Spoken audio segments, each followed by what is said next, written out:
going here. Just submitting my order. You should. Okay, so we call the regular Township Council meeting for the purpose of public hearing and development permits for May 29th at 7 p.m. to order. I'm going to start the meeting, of course, by acknowledging the traditional territories of the Coast Salish peoples, and in particular acknowledge our special and unique relationships with the Matski, Kwantlen, and Semiahmoo First Nations. So with that, Ms. Bauer, would you like to read / press play on the preamble?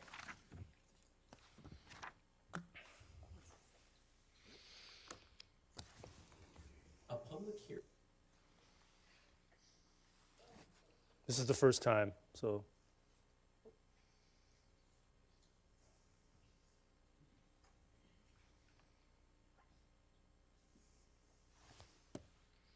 A public hearing is a statutory requirement under section. Can everybody hear that? 464 No, nobody can hear that, Ms. Bauer.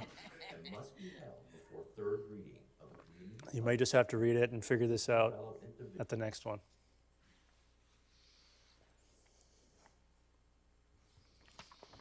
I was so excited.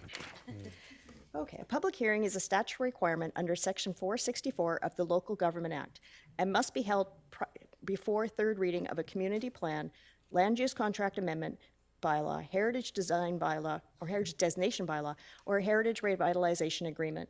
During a public hearing, council acts as a quasi-judicial role for the purpose of allowing persons who believe their interest in a property is affected by the bylaw, permit, or other matter to make representations to council either orally or by written submission, or add comments or elaborate upon correspondence that may have already been presented to council concerning the bylaws. It is important to note that council is not in a position to receive any additional comments on the bylaws following the public hearing as directed by case law. The hearing procedure involves an explanation from the Community Development Division on the purposes of the proposed bylaw and to hear from individuals regarding the bylaws. In order to ensure that all interested parties have reasonable opportunity to be heard, speakers are requested to keep their representations as brief and succinct as possible and no longer than 5 minutes, excluding time required for questions from council. Speakers will be asked to state their name, neighborhood, and city for the record, and if referring to prepared remarks, to submit copies of these to the township clerk. Decorum must be maintained at all times. This includes refraining from applause, booing, or heckling.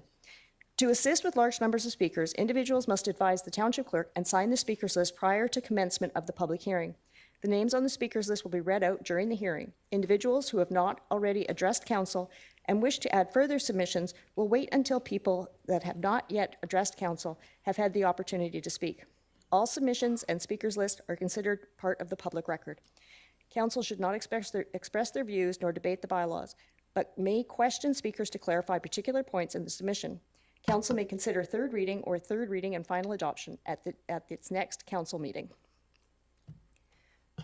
The speakers list for this evening will actually be projected on the screen. I've put it on your screen as well, so you'll be able to follow along. Great, thank you. So before we adopt and receipt of the agenda items, I've just mentioned to multiple members of council, there's going to be some changes. So rather than multiple amendments, I'd just like to move it as amended. So I'll move it as amended. Let me go over how it's going to be amended, Councillor Ferguson, and then you can second that. To remove item C2, which can be done at a later date after I believe the plans have been potentially amended and considered by council. To remove D1, the proponent of D1 has requested that this be removed as they are not available. And I would like to vary the agenda to start with E1, which is relatively simple, dispose of that, and follow up with F1, which I'd like to add to the agenda, which is something I forgot to do at the afternoon regular council meeting regarding LEPS funding.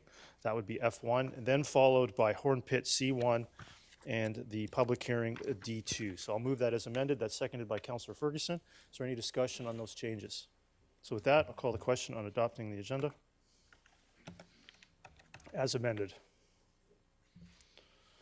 That carries unanimously. Can you mark Councillor Richter absent on the? Yeah. So move on here to following the order. I'm going to move on for bylaws for first, second, and third reading. Call for submissions from the public on E1, which is a highway closure dedication consolidation on Fraser Highway, bylaw number 5855. I'm going to call for submissions from the public on a road closure and highway dedication on Fraser Highway. Is there any further submissions from the public on this road dedication bylaw? For a third time, are there any submissions from the public on this dedication bylaw? With that, I'll close the public hearing, and we'll move on to the next item, which is F1. I'm going Excuse me, Your to, Worship? yep, We actually do need first, second, and third reading on that. you have to do that right now? Yes, please. Okay, I'll move first, second, third reading. Seconded by Councillor Pratt. Is there any discussion on that? Seeing none, I'll call the question on that.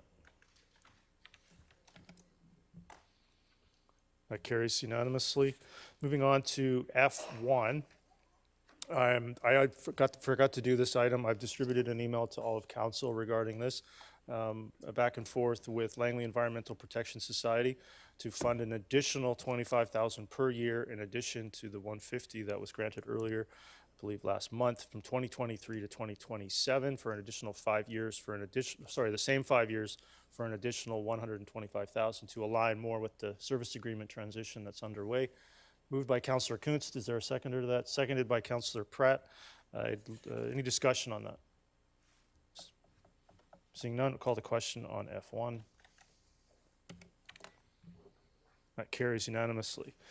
So before we get started on Horn Pit, I wanted to also welcome Brookswood Secondary grade 11 and 12 class from Miss Glover is here with us. And you want to put your hands up.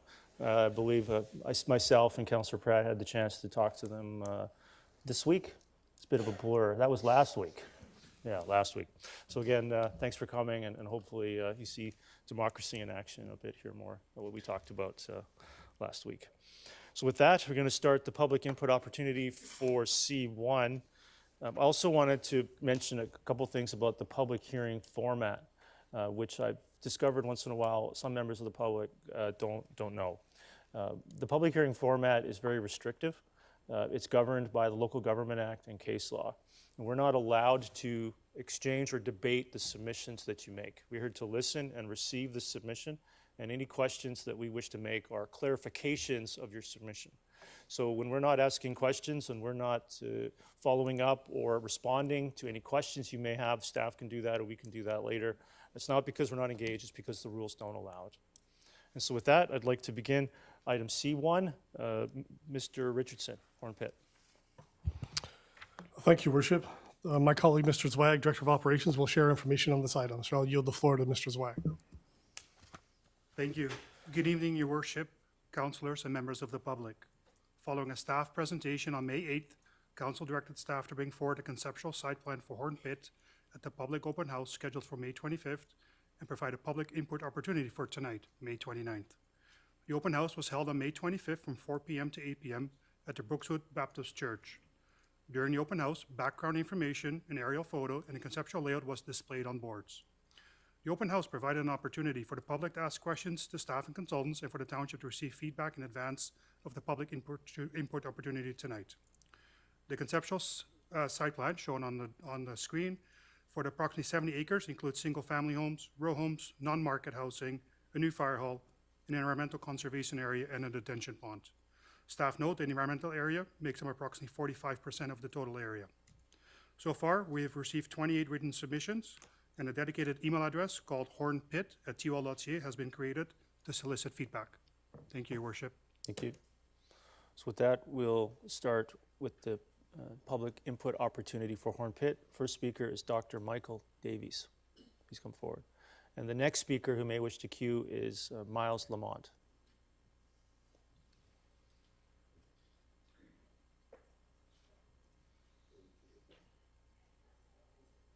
Sorry, I can't do this without clarifying.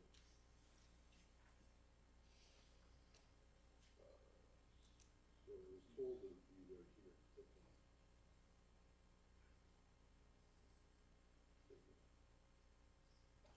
Mayor Woodward, councilors, I just want to start by saying thank you so much for last Thursday.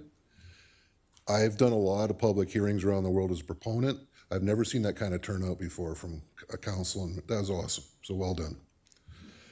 A couple of weeks ago, I was in front of you, giving you a hydrologic cycle, trying not to sound like a professor. And I wanted to just augment that a little bit tonight. Just remind you about what development does and doesn't. We all need development. We all, we're none of us are really anti-development. We just know that it has impacts on the hydrologic cycle.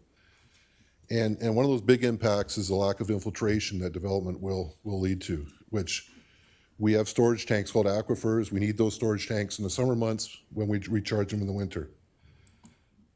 So I wanted to spell a couple things. On the May 8th, you were presented from engineering. There was a comment made about the wetlands being man-made. The United Nations made it very clear in 2017 that it doesn't matter how they're made. Wetlands are based upon their value, and they're assessed based upon their environmental value. So it doesn't matter if they're man-made or natural, they're there. Once they're there, they're wetlands. There's BC guidelines. I understand those came up in discussion earlier today, and I will try and make sure that you guys get the publication by the province on the guidelines. But the Horn Pit wetlands are by definition very small. They're definitely isolated, and they are underdeveloped. They are undeveloped, which, based upon Mr. Environment guidelines, it needs about 150-meter buffer as a minimum for those wetlands. So, or a 3-to-1 ratio on land. Now, I know that doesn't show that currently on the plan. Now, these are guidelines. It's not a restrictive rule, but there's a reason those guidelines exist based upon science. And so I think it's important that maybe engineering relook. I know we're talking about Horn Pit, but it's the bigger plan for the community. And we look at this plan in light of the greater area and see if there's a way that, I don't know if those wetlands would survive with the plan that's in front of you. If you remember this perspective, here's our little wetland area here on the river at a very critical recharge point of the river. These are two pictures 20 years apart. This is more or less what we see today in the area, and this is what you would have seen 20 years ago. And you just look at the degreening of our region. I mean, Campbell Heights, I know they planned to do it differently, but they sure didn't. And it's just so dramatic, and it's had so much impact, and we just have so little actual infiltration capacity left. I know it's not Township's fault what Campbell Heights did, but it's part of the recharge that doesn't exist anymore. This again is comparing about 2002 to just last year, and you can see the stand of trees was filled, and certainly there's not a reasonable, but that would be roughly the provincial guidance for setback, and if we look at the plan laid upon that, it kind of looks like that. So it's a little different than the plan, and maybe engineering could go back and have a quick look and just see if there's a chance to maybe be a little more protective of the wetland. Thank you. I have a question. Sure. No questions for council, but one clarification. Yeah. Guideline versus requirement. Maybe. It's not a law. It's a guidance document put together by the province and a bunch of leading scientists, and said, if you want a wetland to survive, this is kind of what you need to do. And so this is the challenge. I just want to clarify in your submission. The challenge being that we're currently looking at requirements, and there's guidelines in addition to requirements that could or could not be followed for various reasons. Yeah, I mean, absolutely. Okay, I mean, there's no requirement to keep Stanley Park treed either, right? But there's a guideline that we should do it. Same sort of argument, right? I understand. That's great. Thanks. Thank you. Next speaker, Miles Lamont.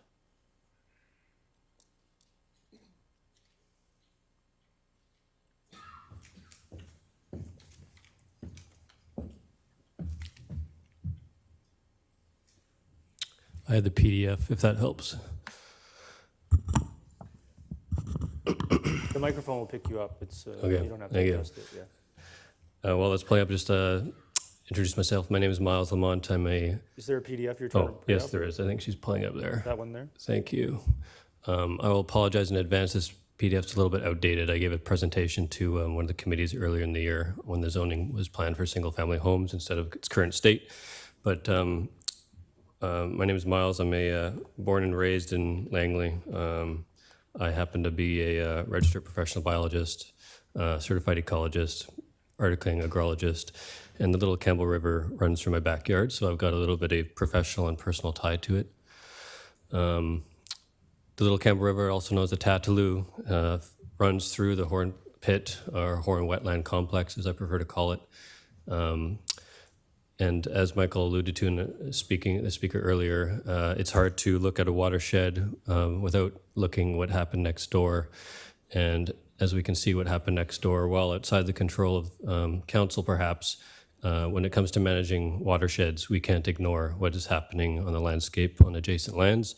And from a holistic standpoint, we need to be looking at these watersheds on a cross-jurisdictional level.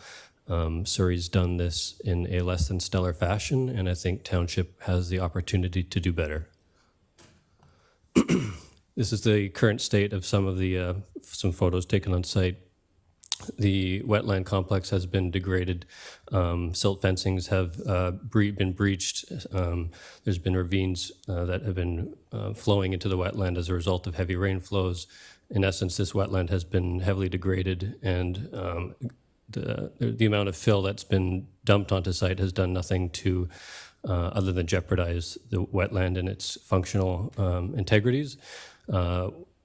This is this is a photo from site a few years ago. It has amazing natural potential and ecological value that currently is slated for potentially being lost in large part. In essence, you can get a sense for those in the room behind. This is the area that's been filled in. This wetland complex was at one point much larger than this. And there's a multitude of species at risk habitat that encompasses this. I'll show some maps shortly. But I'm here to speaking from a wildlife perspective, mostly to speak to those who don't get the chance to voice any concerns at all. There's no shortage of species at risk that use this site, despite the amount of development around it. One of those happen to be Salish suckers, which are now being impacted by the dry reach section of the Little Campbell River, which is due to compromised water flows. The riverbeds are now running dry in the summer months, which is limiting and restricting passage and movement on both sides of the watershed, entirely due to development pressures in and around this part of the river. Metro Vancouver is predicting a 20 to 30% reduction in precipitation between 2050 and 2080. The Little Campbell River needs large riparian buffers and sufficient recharge with non-impermeable surfaces to survive into the future. These things can't be planned for in the future. They need to be planned for yesterday. And so this is an opportunity to start to do some of that now. An adjacent stand of trees, just to give you guys some context, beside the Arosha site in the Surrey side, I counted the tree rings on these grove of trees, and they were over 137 years old. So despite what it looks like on this site, it actually is quite a veteran forest. Cedar trees are obviously suffering across the area due to drought. That's entirely due to changes in hydrologies in the soil, where soils are becoming drier. The rivers are also drying up as a result of the same situation. I spoke to species at risk earlier. These are some of them: western painted turtle, barn owl, Salish sucker. These are all found in proximity and within the wetland complex.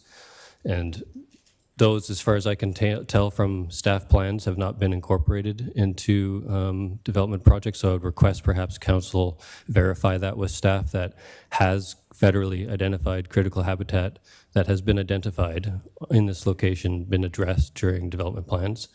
If I can make a personal pitch. And here's another map showing some of that. Ultimately, two independent reports that the Township commissioned have identified this wetland for its complex significance and ecological value. There's no shortage of species that use the site, including 10 mammals, 71 species of birds, 8 species of fish, several species at risk in the insect and plant families.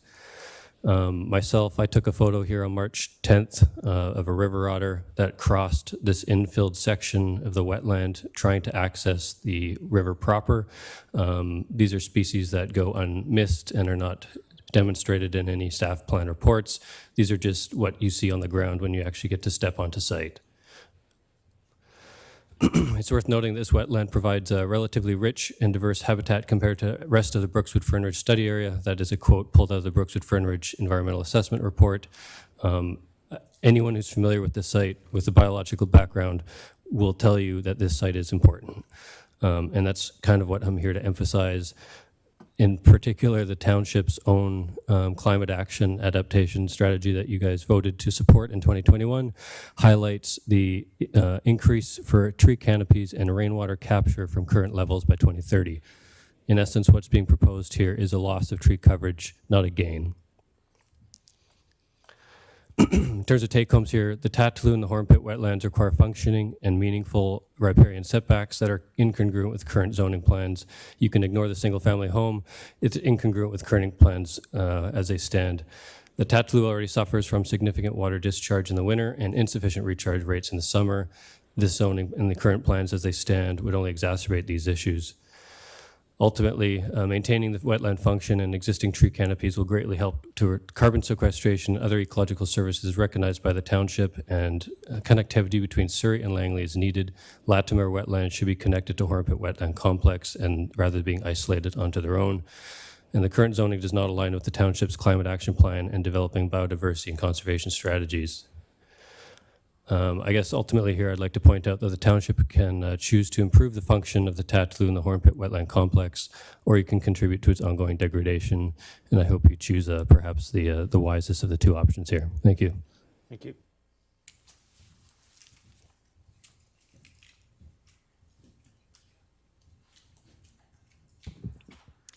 David Riley, and then following that, Dr. Paul Simon.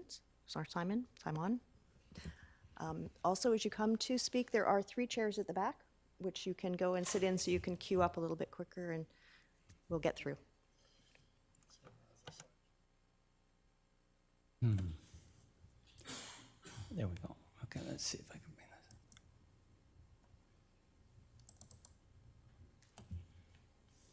Well, I guess that's what I'm going to work with. My name is David Riley. Volume good? I'm also with the Little Campbell Watershed Society. Not too long ago, the Globe and Mail published an editorial on housing, repeating the common FedGov mantra that the current housing situation is the fault of municipal governments, who were quote-unquote blissfully unaware. Notwithstanding the $366 million annual FedGov media subsidy that the Globe partakes in, I would guess everyone in this room knows that this kind of chat emanates from other levels of government, loath to talk about their part in getting us to where we currently are in the housing situation. At least that is what my response to the editorial opined. Most municipalities do not wish to dilute the quality of life and fiscal condition of their voting taxpayers just to make up for the policy failures of other levels of government, nor should they. They are still the engines of increased housing opportunities. Be that as it may, more and more municipalities look at their green infrastructure as their fastest appreciating asset, their crown jewels not to be disposed of. And Hornpit, despite its sad history, is in my view one of those assets. It's just a few stone throws from Stokes Pit, which became the home for both early and later phases of Surrey's Campbell Heights development. And what have we learned from Campbell Heights? First, doing it wrong means very expensive repairs. And one day, if all the virtue signaling of higher levels of government is to be actualized, it will all have to be repaired. Diane Watts spent millions toward that repair bill and really just started what we posit will have to be done. So that remains a future liability for the City of Surrey, both in terms of water flows and water quality, not to mention any contributions they may wish to make towards reconciliation. We also believe that will be one of the conclusions from the cumulative effects study Surrey is now undertaking in partnership with First Nations. That's one of the reasons the Little Campbell Watershed Society went to Metro advocating for thorough hydrogeologic science before Metro approved any lines Surrey was going to put on the map in the area they have now christened South Campbell Heights. And although there exist the same interim lines on the map as I speak, those are still subject to enhanced biophysical studies, an ISMP, and the aforesaid cumulative effects study.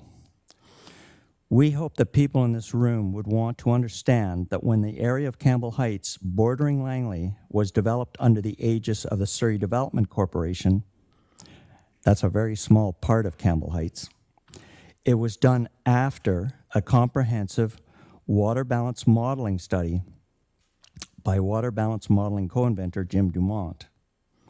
To the best of my knowledge, there has been no updated science along these lines done for Horn Pit. The work that McElhaney Consulting has done is just not there. It neither makes mention of nor uses any type of modeling that we assert would prove categorically that this property once housed one of the single largest recharge nexus points for the river and the aquifer. This entire process needs to be slowed down until we get some light on a complex situation. We could be wrong, but if we are, we all need to see the science that proves that in advance of any further movement on this file. Thank you very much. Thank you. Ms. Barr, I don't have the list in front of me, so I'm not sure who's next. Dr. Paul Simonin? Sorry. Simonin, yep, you got it. Great. Thank you for this opportunity to speak here this evening.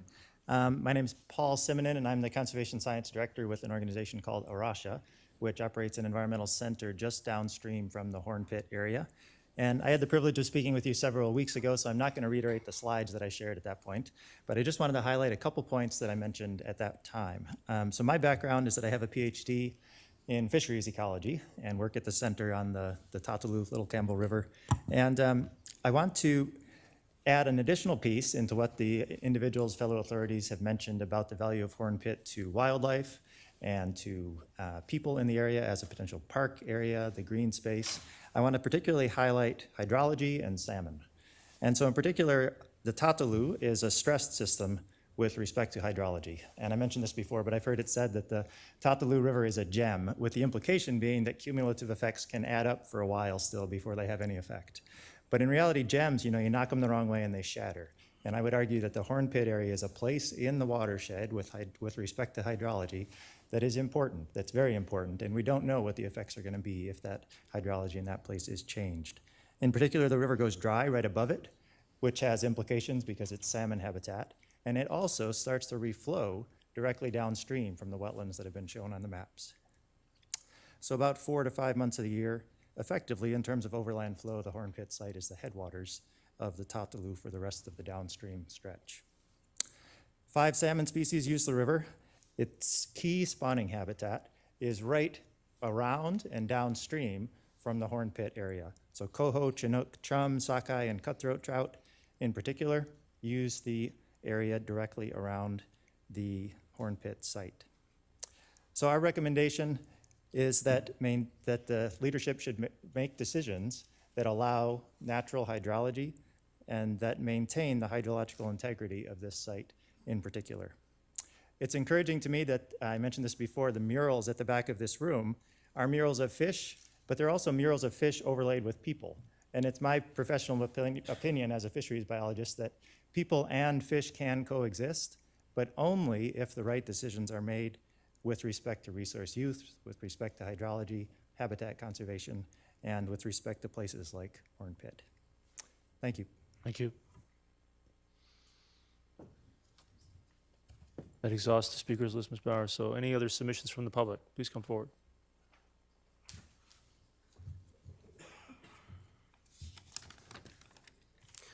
I'm in agreement, I have to say my name, Diane Cask, Aldergrove. I am in agreement with part of Horn Pit being developed for a new fire hall on 200th Street, second stage housing, and affordable housing options. Affordable housing should not all be in one building, though. It should be part of market rental and market for sale housing.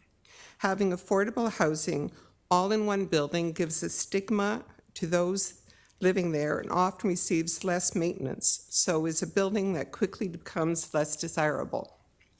Affordable housing should be 30% of all housing built on Horn Pit.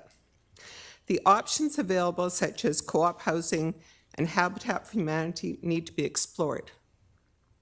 The area needs to have permeable ground covering all areas possible that in regular builds would be impermeable, such as roads, driveways, beside sidewalks, etc. Thicker walls need to be explored to create less need for heating and cooling. I agree with the smaller lot sizes of permeable ground is incorporated into each property. The area south of the road needs to be left as park. Thank you. Any other submissions from the public on Horn Pit? Please come forward, yeah.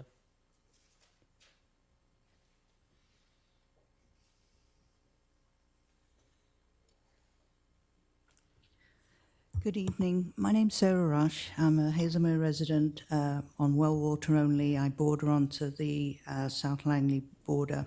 Actually, I'm down to speak on a different part, but what I want to say is more appropriate here. I ask actually that the Horn Pit part of the neighbourhood plan be rejected and sent back for considerably more land in the northeast and the east corner of the wetlands be preserved as natural open space parkland. This is the only option that leaves a viable river. Last year I spoke to Global News from the mouth of the Little Campbell River. Here is a quote from that airplay about the Little Campbell River.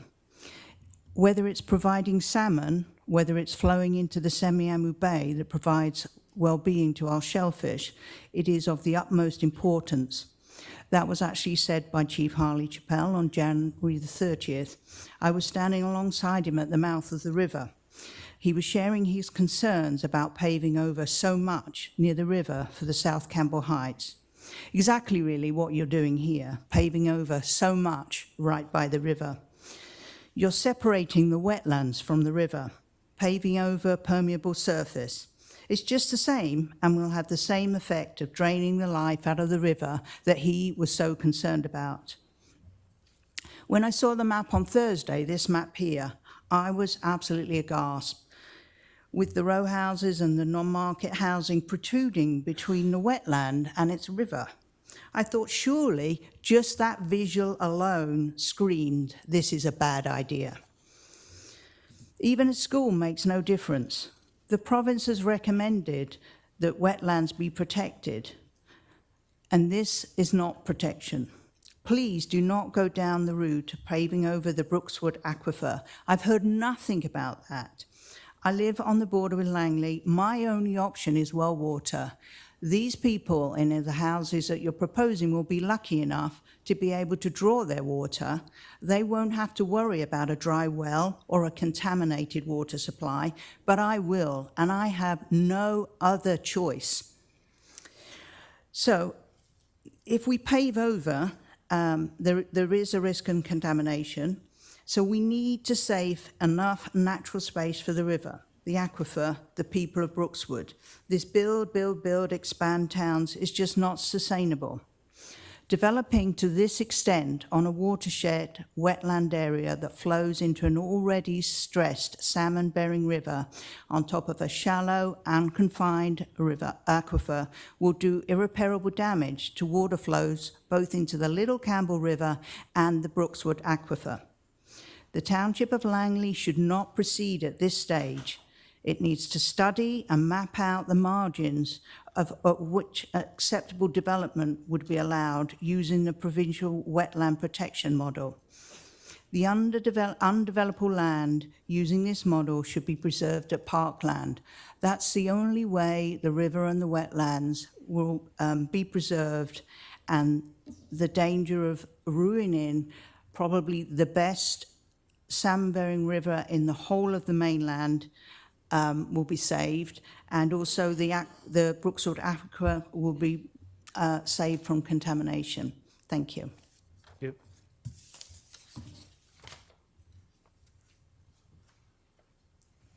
Any other speakers on Horn Pit? Please come forward.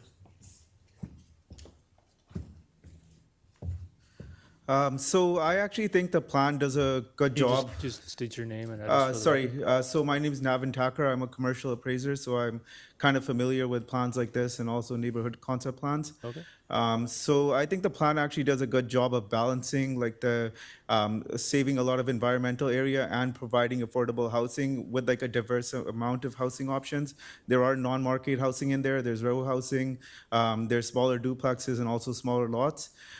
So like one thing I want to touch upon is I know that there has to be groundwater recharge, and I know that's important, but when it comes to the housing that is going to be built, you can put in other landscaping guidelines and design guidelines. You don't have to pave it all with asphalt. You can put other non-permeable surfaces. So a lot of that water won't evaporate right away. It can go back into the soil. So that's another thing. Another thing that I personally was just thinking of myself, maybe just something for council to consider is if they do end up cutting back on a little bit of the row housing area or any of the areas, whatever the decision may be, I don't know if that could potentially be an area for a school site. I know you guys can't answer the questions at this moment, but just to put the idea out there.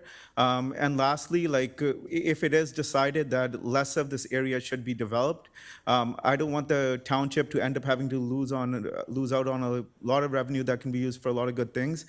So a way to do that is you can actually prevent more green space at the same time and end up getting that revenue for the city. And that would be simply just to increase the density on the northern portion while leaving a little bit more of the southern portion alone. So that's basically all I want to see on this issue, and then I'll come back when we're discussing the rest of the plan. Okay, thank you. Any other submissions from the public on Horn Pit?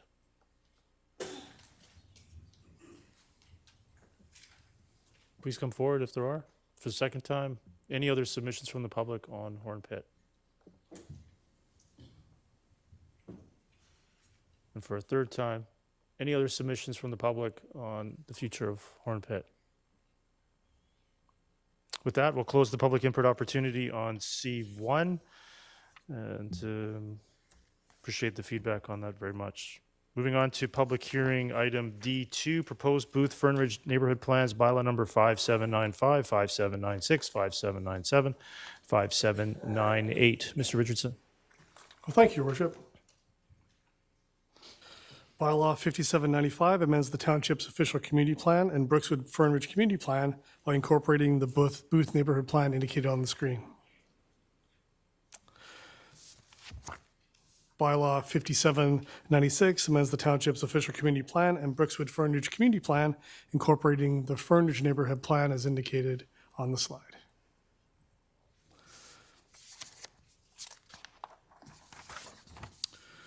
Bylaw 5797 amends the township's official community plan and Brookswood Fernridge community plan by incorporating the Wren neighborhood plan. Bylaw 5798 amends the Brookswood Fernridge community plan by aligning the land use, policies, and related amendments with the proposed neighborhood plans for Booth, Fernridge, and Wren. Development permit provisions of the Brookswood Fernridge community plan are also proposed to be amended by removing the energy conservation and GHG emission reduction DP area and by incorporating new guidelines for the protection of development, neighborhood forests, and groundwater from hazardous conditions associated with wildfires. As noted on this slide, consistent with the Local Government Act, newspaper advertisements for the proposed bylaws appeared in the May 18th, 2023 and May 25th, 2023 editions of the Langley Advance Times.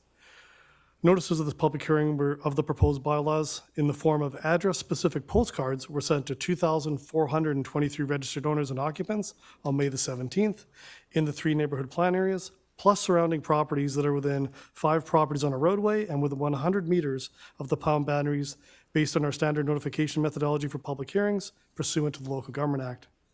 Referrals were also provided to government agencies during the week of May the 8th, 2023, pursuant to the Local Government Act and Council consultation policy. Your Worship, there are a number of speakers included on the speakers list at this time that are indicated on the screen. I'll ask Ms. Bauer to read out the first 3.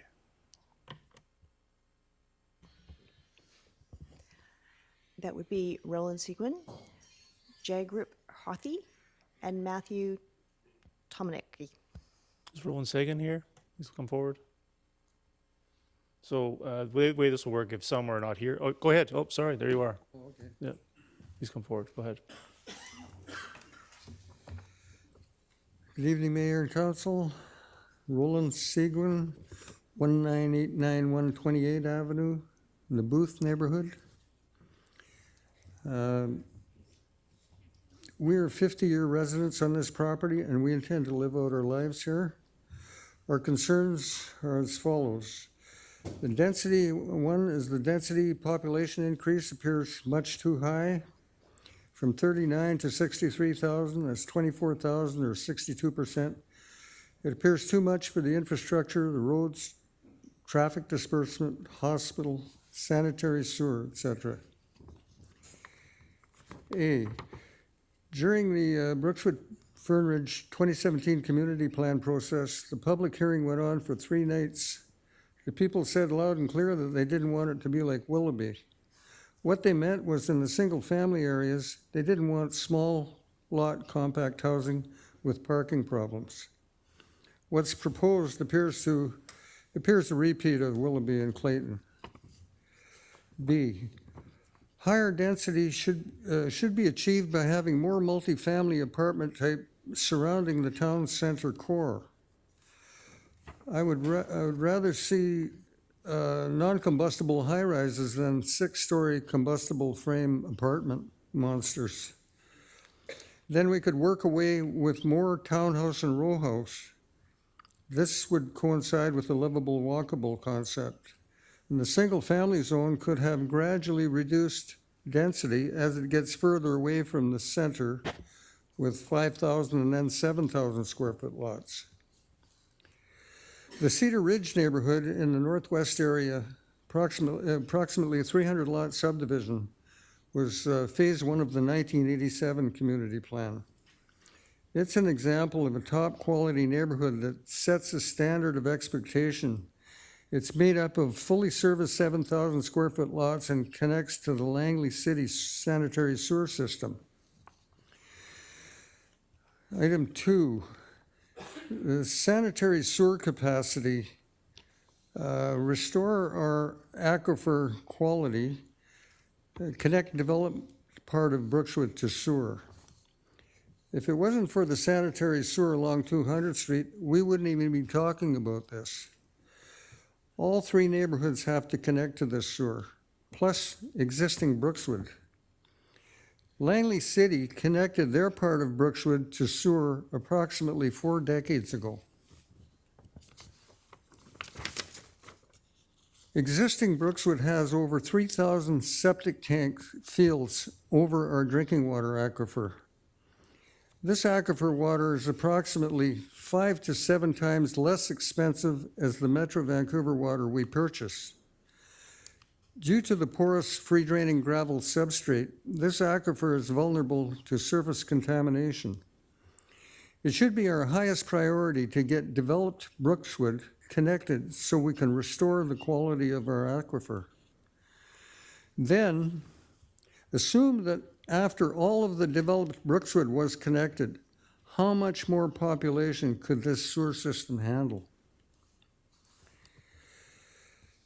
3, parks. Why so much increase?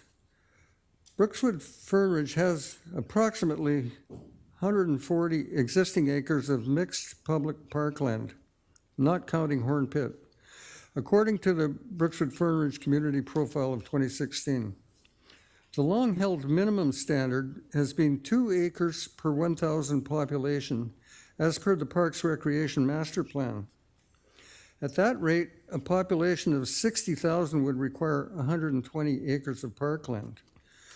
Why is the plan asking for another 600 acres of parkland?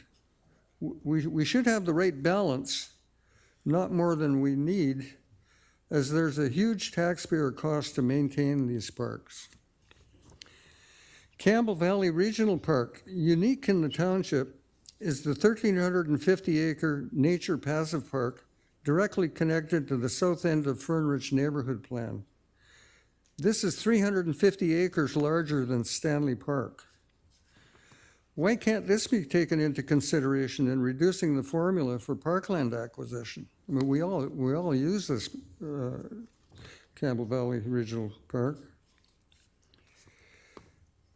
Item 4, tree preservation. I think it's a good idea if the township could pre-purchase some treed properties throughout the area.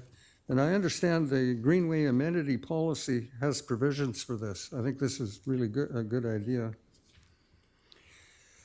A secondary school site with playing fields should be accommodated for in the Horn Pit lands, like it was in the 1987 community plan. Council has some important decisions to make. Thank you very much. Thank you. Next speaker is Jagrup Hathi, and I'm going to apologize in advance if I get these names wrong. I'm going to do my best. I'm also going to say that the rules generally say about 5 minutes to make a submission. Everyone has a reasonable chance to be heard, and I would just ask that if people can try to fulfill that within 5 minutes, but if you need a little bit of extra time, you can come back a second time at the conclusion of all the other first-time speakers. Go ahead. Hello, my name is Jagrup Hathi, and property address 3262 205 Street. My concern is that 32 Avenue, the way city planning to take towards few properties and diverting into 32 Avenue again. So it's affecting my property completely because it's going right through our property. It's not going half from our property, half from neighbor's property, but it's going through our property all the way through. And after the road went through our property, we will be left with nothing, almost nothing. Because if city will take this property and buy this property from us and take this road through, we have no problem with that. And if city will take few feet from our property and then build the road, we have no problem. But it's going to take almost whole of our property if this road will go through this way. And plus the way 32 Avenue coming from towards 200 Street towards 208, it should go straight, in my opinion. I'm not professional with that, but it should go straight. But I heard like there's a bit hill, so that's why city cannot go through. But the way city gonna take this road, it will be very expensive too. So city should consider to take it straight. Plus, I'm a professional by trucker, right? And driving truck too. So there's another uphill there on 180, 188 and 32. It's going to be about same this hill. That's why city is taking this road towards other way. So this is my concern. If city wants to buy this property at a fair market value, we will be more than welcome to sell our property. Otherwise, we won't be left with nothing. Okay, thank you. Thank you. Next speaker is Matthew Tamicki.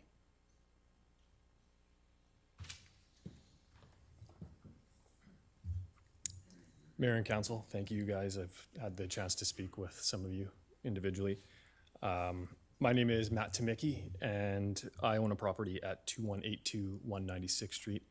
And my submission is more specific to myself and my neighbors.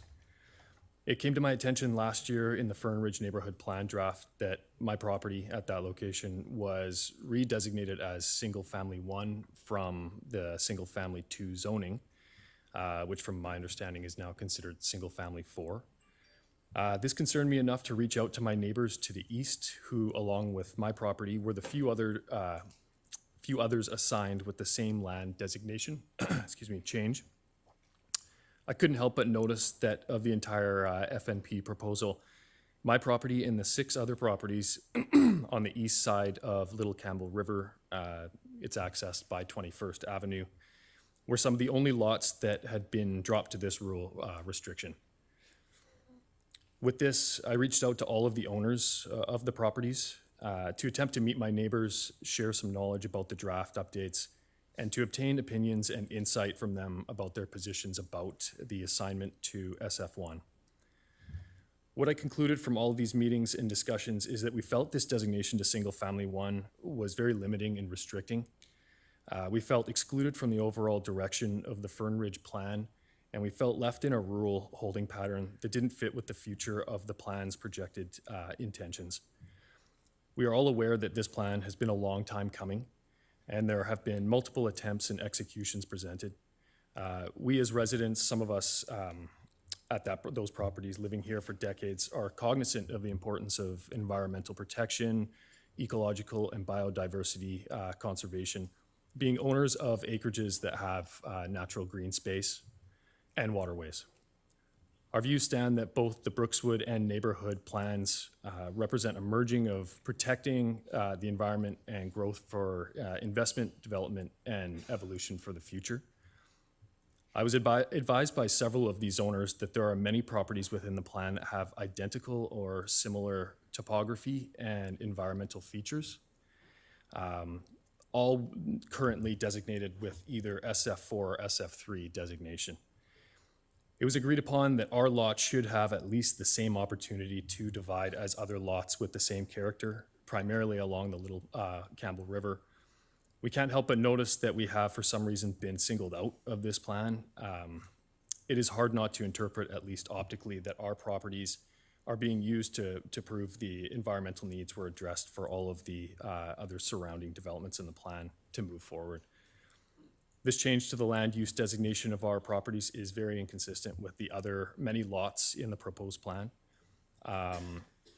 All of our properties have high density land to the north, along with those my neighboring properties surrounding them to the east and the south will all be single family 3 and 4. Pretty much meaning that the properties off 21st there will essentially be a green space for the lots that do go in surrounding them. The change to the land use designation of our properties is very inconsistent with all the other many lots proposed in the plan. All of our properties have high density land to the north with mobile homes on both of our properties and lots located to the east. It should also be noted that waterway setbacks are already in place throughout Langley to limit encroachment on environmentally sensitive areas. And we are in no way requesting to move within these parameters and feel that these riparian zones are an important part of conservation and fish habitat preservation. We can't help but identify discrepancies and inconsistencies with our land designation being the only ones that were actually dropped in density. We're not asking for high density housing. We're just wanting to modify or not to modify the pre-existing bylaws. But at the very least, we are requesting that our land designation remain the same as it was previous to this and with all the other versions. Thank you very much. Thank you. Next speaker, Lorraine Scott, please come forward. Okay, so in case if someone's not here, we can, if they do come later, we will bring them forward ahead of the next speaker on the list if they're coming forward. So if Lorraine Scott is here, we'll go back. Ms. Bauer, you'll make a note of who is in here. We'll go back at the end and try again. Next speaker, Pal Patar, please come forward. Good evening, Mayor and Council. Just a few concerns. Well, first thing is that you guys are doing a great job, making some progress. We've been waiting for this. It's been going on and on for a couple of decades now. There's been a lot of money invested with resources and studies, and it just seems to go back where it started from. So it's a good start, and I'm happy with the way that the NCP is, and I think definitely we need some higher density in the area with the affordable housing and crisis in the Lower Mainland, which is a topic all the time. And we've been holding this land back, which is just creating prices to go up, and people are not able to use this land. And a lot of people are sitting on this land and paying premium taxes for the last 10, 20 years and have not been able to use it. And at the end of the day, they've, even right now, they're paying high interest rates just to survive. And so we need to get this going. And also, I think we need more density in the area for sure, because there's a lot of older people and younger people that can't afford it, bigger homes that are a couple $1 million, or older people that cannot maintain their 15,000 square feet lots or 12,000, and they want to still live in the area with their kids or their whoever lives in the area, but they cannot, they cannot be mowing the lawn or cleaning the gutters anymore. So they do want to be in the area. So some more, condos or townhouses would be a good idea. And also, there's a lot of tenants in some of these acreages that are bringing a lot of crime to the area. That's a concern for us and a lot of the neighbors. They've been, they're scavenging all night. They're on these acreages. They've got trailers, living in trailers, barns, sheds, and none of them are really even paying any rent. And the only thing they're doing is they're coming around to other people and taking all their hard work. At the end, I've had multiple things stolen myself. and even the officers are not able to do much about that. And also, on the last NCP, we had a lot of people oppose the 7,000 square feet lots. They were talking about bigger lots. And now that you have 4,000 proposed, now they want the 7,000. So a lot of people are flip-flopping back. So I think what we have right now is good, and we should keep that going and basically close this chapter and let's move on. It's been going on for too long, and there's been a lot of money wasted from everybody else and for the city and council, and we need to wrap this up. And that's pretty much all I got to say. Thank you, guys. Thank you. Next speaker, Ishwinder Gag. Hi, good evening, Mayor and Council. My name is Ishwinder Gag, and I'm here to talk about Brookswood NCP. I've been following this NCP since 2016 very closely, since this OCP came out. It's going on for a long time, like my previous gentleman said, for more than a decade. I suggest this council to move this forward, pass this NCP. It's put together very well, and I'm in the full support of it. It's got affordability into it. It's got smaller lots. You still have option to put bigger lots. It's a small lot. I mean, if somebody wants to have bigger lots, I think they can do it. I mean, staff can correct me if I'm wrong. So I think we need to move that forward, because if we don't move it forward this time, it might drag for the next 2 to 4 years. And in the next 2 to 4 years, I think we might want more density, because our population is growing. With all this immigration our federal government is bringing into the country, we need more housing. We're actually going through a housing crisis right now. I mean, I think everybody knows that. So we need to build these homes. We need to move this forward. Actually, we also need to move the development faster.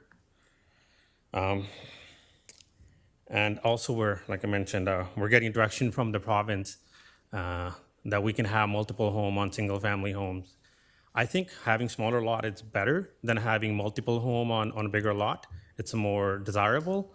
It's more affordable for people, because the banks look at it differently when you have a single home on a smaller lot versus having a duplex, fourplex. I mean, you still have the option, but I think smaller lot is a better option. I read the NCP draft, all 3 of them. I really thanks to the staff that they put it together very well. They have all type of homes, smaller homes, townhomes, row homes. So it's done. I appreciate the effort that staff put in.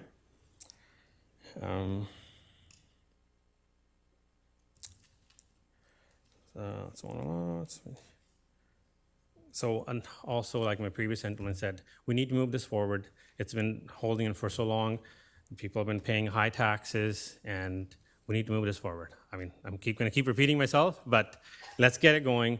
Let's pass it. I suggest council to move this forward. There are some changes that I, like to see, but I think we can do it along the way. I think some road alignments. I think there's some land acquisition going to be required, which might be difficult. I think those things we can look at. I just wanted to bring it up, so when we come back, we can talk about it. But we need to move it forward now.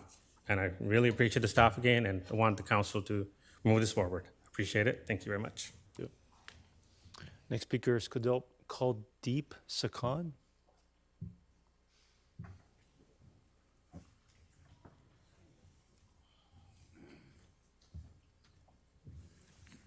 Good evening, Mayor and the Council. I'm Kuldeep Sekhar. I kind of agree with Ishwinder, and I happen to be the next after him. So the 2 buzzwords now we see here quite often is the carbon footprint and affordable housing. And if we see this neighborhood is sitting right between the future transit station and the Campbell Industrial Park that's coming up. So that's going to be employing almost 60,000 people. So if we have a very high or good density in this neighborhood, what it means is less people will be traveling through the other parts of the city to reach their work. At the same time, it will be less people congesting the roads and stuff like that. So looking forward, if we look 10, 20 years from now, I think if we don't use this land properly in high density, we'll be losing an opportunity to make a city that can be example for other cities to look at. So I'll appreciate you guys for making some improvements, but I believe there could be still, if we can get more people in this small strip of land so that we use our transit more efficiently. The transit has lacked proper ridership, and that's the reason it hasn't been coming here. Now we have this opportunity, so let's properly use that. I think that's all I want to say. Thank you. Thank you. Next speaker is Japinder Sidhu.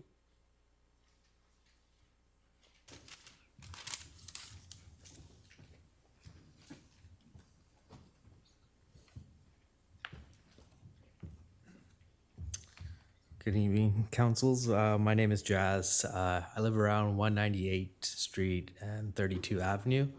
I agree with the plans that you guys have put in place. I agree we do need high density in that area.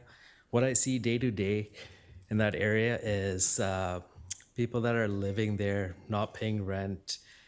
You know, in the wintertime, every single day, there's, someone burning tire, burning a car. Police cars are there every single day. My kids are asking what's going on, right? So it's unused land that we see. And, I prefer, the land developed and have, young families coming in, have some schools there, park, kids can enjoy it. Right now, all we see is forest, right? My backyard faces south. A lot of crime has happened around there in the last year. I can say about probably 15. I've seen needles along 32 Avenue. I picked a couple of them up around my area. There's, a rundown house there. I would say junkies, sorry, but, they're doing drugs every day. Someone OD'd, I don't know if they died or not, but nothing's been done, and there's garbage, loads of garbage there. And, I built my house last year, and Township of Langley is coming towards me and saying, hey, pick up your lumber, clean up. But I don't see you guys, telling all these other people with garbage, trailers just parked there. And I prefer like a clean city, and I want Brookswood to be great for everyone to come and enjoy. And sorry, I wrote everything down, but I didn't look at it. Yeah. And another thing is, I do have people knocking on my door asking if basement suite is available for rent, probably like 4 or 5 times a month. And then, I know a few people that work in that area, and they're looking for a place to live close to work, and it's hard for them. And even on Marketplace, on Facebook community, people getting evicted, they can't find a place to live.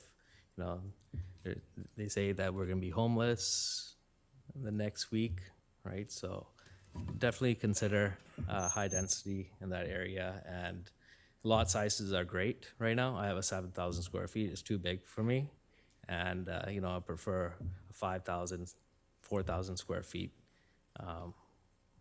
for my family, and I think for other people as well. All right, thank you. Thank you. Next speaker is Nevin Tucker. The next speaker after that is Bobby Power. And after that is Armand Bath.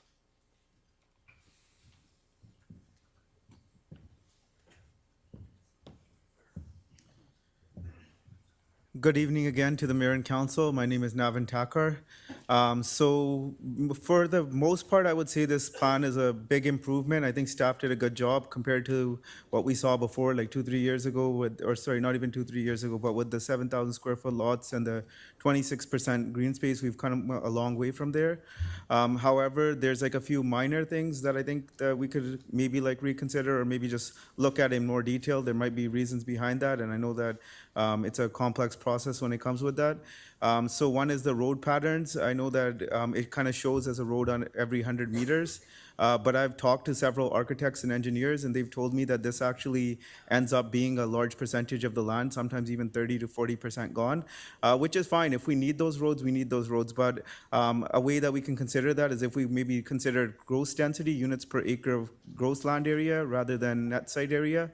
So other than that, I think like it's a good move going from the 7,000 to the 4,000 square foot lots, especially when we're going to be potentially forced to have 3 to 4 units on every lot anyways. So I'd rather have that addressed properly beforehand with proper parking. Let's say we have a legal fourplex, rather than people putting in suites afterwards. The parking concerns are not going to be addressed beforehand. So at least if we're going to do this in a planned manner, we can have parking restrictions that you have to have these many cars and these many spots. Other than that, I think it's a good move, good improvement. I think we have to move forward. So like the first Brookswood plan was 1987. People were sold a dream that if you buy here, it's a good property, you can hold it, it'll be something for your retirement. So since then, we haven't seen anything come into action. So I think it's about time. I've heard horror stories where people were like, I bought this property with my husband. We were gonna eventually develop this. We were gonna sell this. This was gonna be our retirement. This was gonna be a nest egg. And by that time, some of the family members are already dead. They were like, they passed away. Our dream didn't go because these guys were just way too slow. So I think it's time. I think we got to push this forward. Aside from the small things like the roads, growth side area versus net side area. Obviously, any big plan that we make, there's going to be stuff that there's going to be discussion, and there's going to be stuff that people want to talk about and they might not agree with. But other than that, one thing that I had somebody ask, couldn't make it here today. They wanted me to ask about the undevelopable land areas. So they're saying that their property they bought to sell was put into like one of the marked as like a future park or undevelopable area. So the only thing I recommend with that is like, I get that makes sense if the city's going to buy it right away. But if this is for future purchase or if it's not going to be bought right away, then they're basically holding the mortgage for land that they can't ever develop. So just another thing to keep in mind. Awesome. Thank you guys for your time. Thank you. Next speaker is Bobby Power. Good evening, Mayor and Council. Thanks for the opportunity to speak tonight. I think a lot of the speakers have covered a lot of the things that I wanted to say, so I'll keep it even more brief. I just want to start with saying once again, thanks to the staff. I think they did a really good job to create a fairly balanced plan with all the ingredients that they had to work with. And in that balanced plan, after listening tonight, I wrote a bunch of stuff down, but it's been mentioned. So I'm going to talk about some of the stuff I heard while I've been here. Housing options, I think now there are some options. Before, maybe people couldn't get into that larger lot. Maybe the smaller lot is an option. Affordability, I don't want to get into that because we could be here all night again. What's affordable to one person isn't affordable to another person. However, at least this is a step in the right direction, I think. The third point is, I think giving local Langley residents an option to stay in Langley. There was a gentleman up here, I think I wrote his name down, Mr. Sadhu, just a couple of speakers ago. He's from Langley. I think there's a lot of young people who want to stay in Langley and specifically in Brookswood, and maybe they don't want to live in a smaller unit, for example. Maybe they want to have a lawn and have a home. I think that gives a lot of those home buyers and local Langley residents an option to stay in Langley and specifically in Brookswood. The second point I wanted to talk about after listening tonight is being proactive. I think that a lot of the focus with Mayor and Council has been really good. I think they're proactive, and I think part of being that proactive cause is that we're planning for the future. We're not planning for the past. And I think we've talked about in a lot of different dialogues why it's important to get onto things now as opposed to in the future, because that's just going to cost a lot more. So if we're taking that step anyways, why not gather that data, not take so much time, move forward, because it's just going to cost a lot more to do that later on. For example, servicing. It's only going to get more expensive. So I think this is a step in the right direction. And that was a point that I don't have to tell you guys or anyone else here. Indecision is no decision. So I'm glad that this is a decision. You guys are moving forward, and I think that's a really good step. I want to agree with and highlight, I think it was Mr. Sagan who's sitting right here. I don't know him, but I agree with you on the parks. I think that's a very good point. I think that absolutely, I love parks. Everyone loves parks, but I think we need to look at what's the ratio, and are we kind of doing the overkill on that? And so that's something I think we should take a look at. I don't know Mr. Tomecki, but I think he made a good point. I live very close to you, And I think that's an example of housing options. I think that giving people an option to have smaller lots is not a bad thing. I think it's a good thing, and I think he made a really good point with that. And the last point I think that I would really like to highlight to conclude is streamlining the process. It's not easy to do because there's only so many funds I believe that you guys have to deal with. However, I think if we can continue to streamline the process, that would really help everyone move this plan forward. Thank you very much. Next speaker is Armand Bath.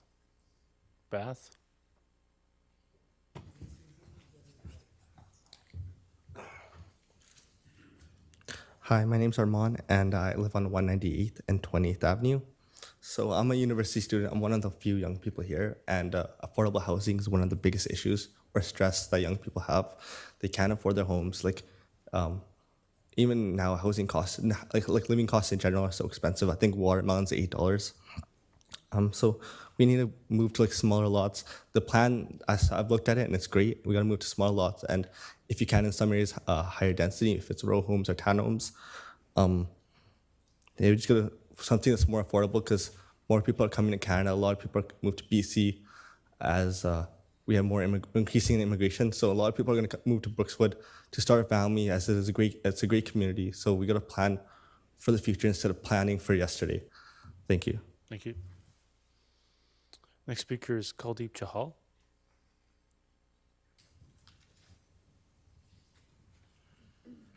Next speaker after that is Dilsher.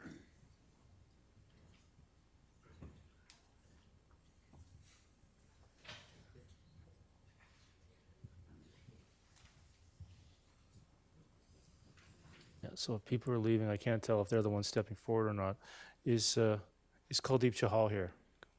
Yep, so we'll make a note of that. Next speaker, Dilsher, please come forward. Also not here. Next speaker, Harry Purewall. Okay, not here. Next speaker, Cam Mahal. Ms. Bauer, you're making a note of those? Yeah. Next speaker, Jasbir Makar after that.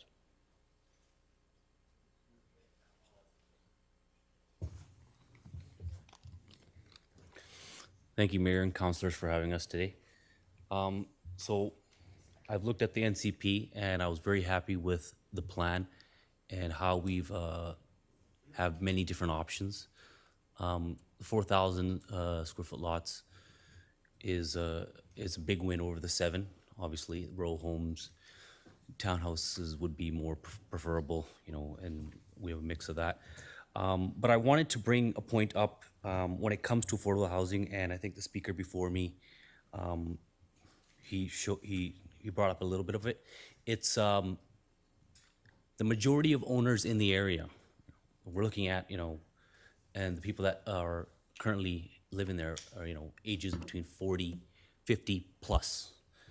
But for us, our generation, even I would say I'm not, younger generation anymore. I'm approaching 37. Affordability, even for me, based on my income or my wife's income, to buy a detached home in current markets is something you can only dream of at this point. Since 2016 up till 2019, the average it's been detached homes have been steadily, sales have been decreasing 10%, and since 2019 till now, the numbers are more at between 15 to 20%. Last year's was 17%, just to the neighbors to the left of us, 30. So detached homes themselves, sales are starting to climb because people are looking for more high density housing because that's all that the younger generation can afford. If we look at, sorry, I was looking just. If you look at the affordability based on the numbers and interest banks that are offering right now, and even if you're making $100,000, $150,000, I'm talking combined spouse. I'm looking at maybe affordability of a townhouse at the most, with 10% down, 20% down.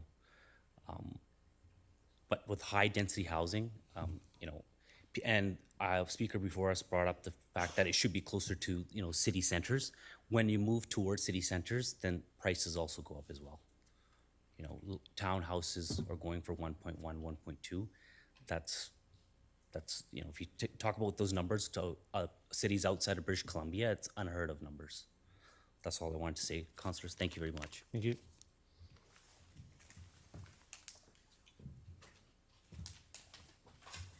I'm Jasmine Makhar. I got 2 properties in the Booth area, and we've been holding it for long enough already. Looking at this NCP, it meets everybody's needs, smaller houses to larger ones. Staff has done a good job. We'd like to see it moving and get it approved. Thank you. Thank you. Next speaker is David Riley. Next speaker after that is Trevor Plater.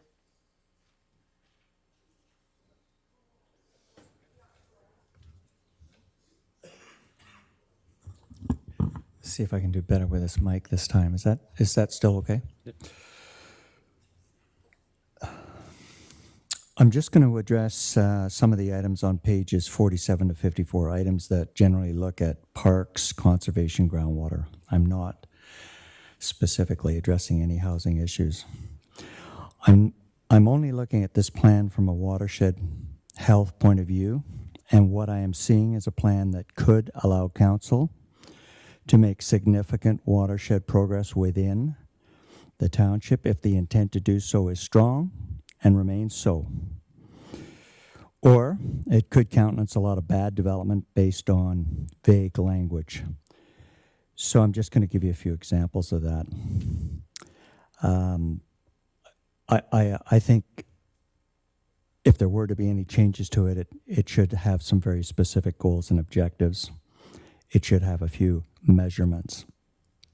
Starting with policy 410.2, specifically mentioning the new name for Horn Pit, the Little Campbell River Wetlands Nature Park.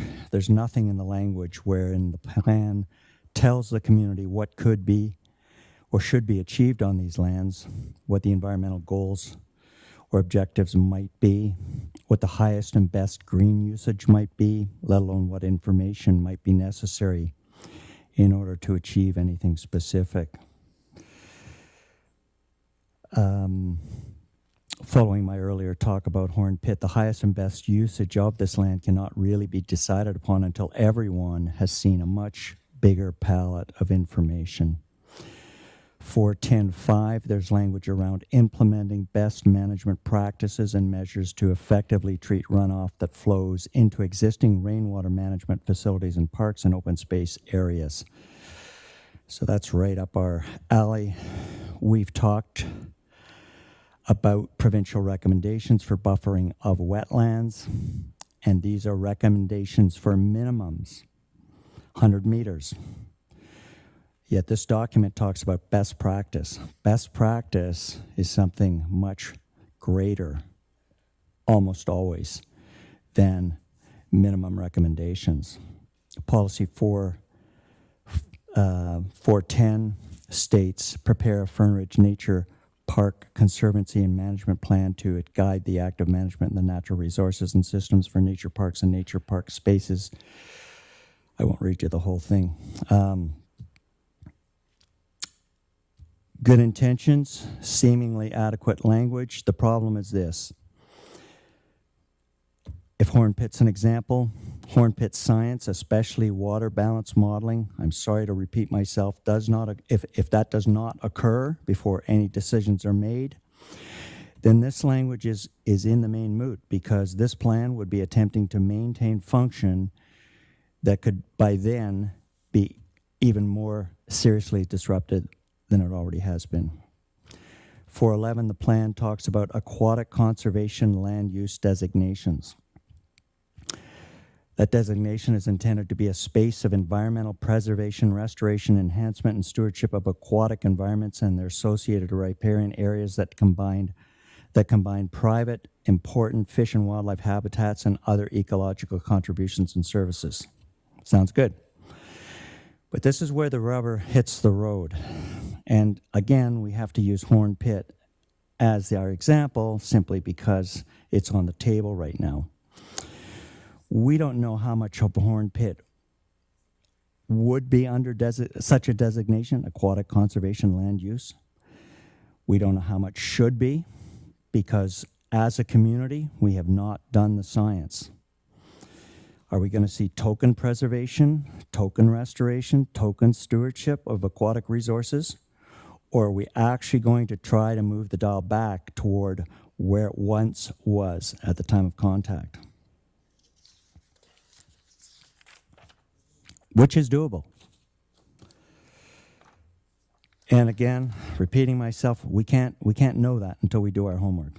And the science, and I understand the argument, I've heard it many times, until you change designations, until you change your intent in terms of zoning changes, you can't afford the science. But if we don't do the science, we're in trouble. The science has to consider, given years ago we removed a large subsurface floodplain, the gravel. How do we compensate for that going forward?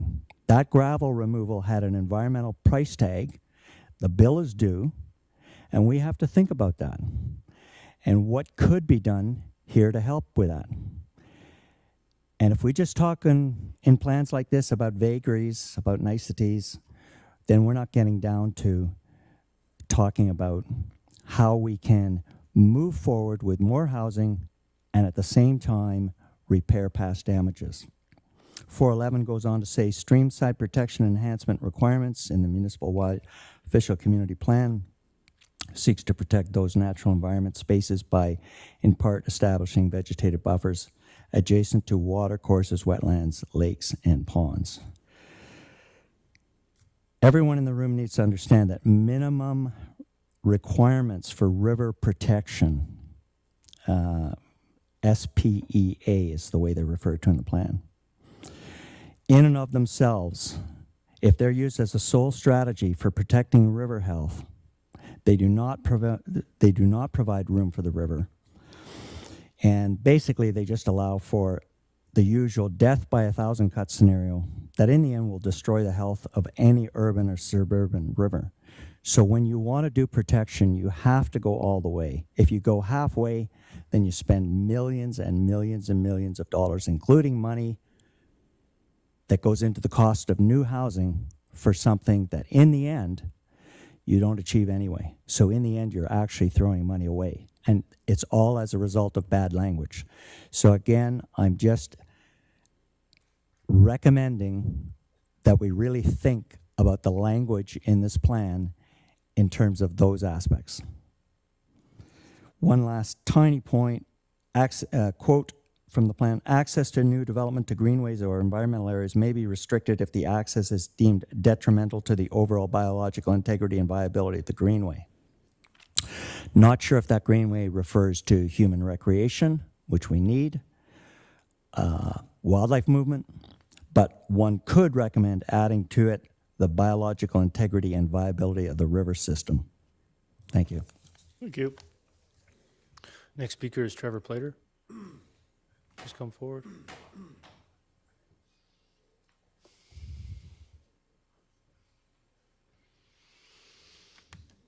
I am Trevor. Thank you for your time. I live on 27th off of 200th.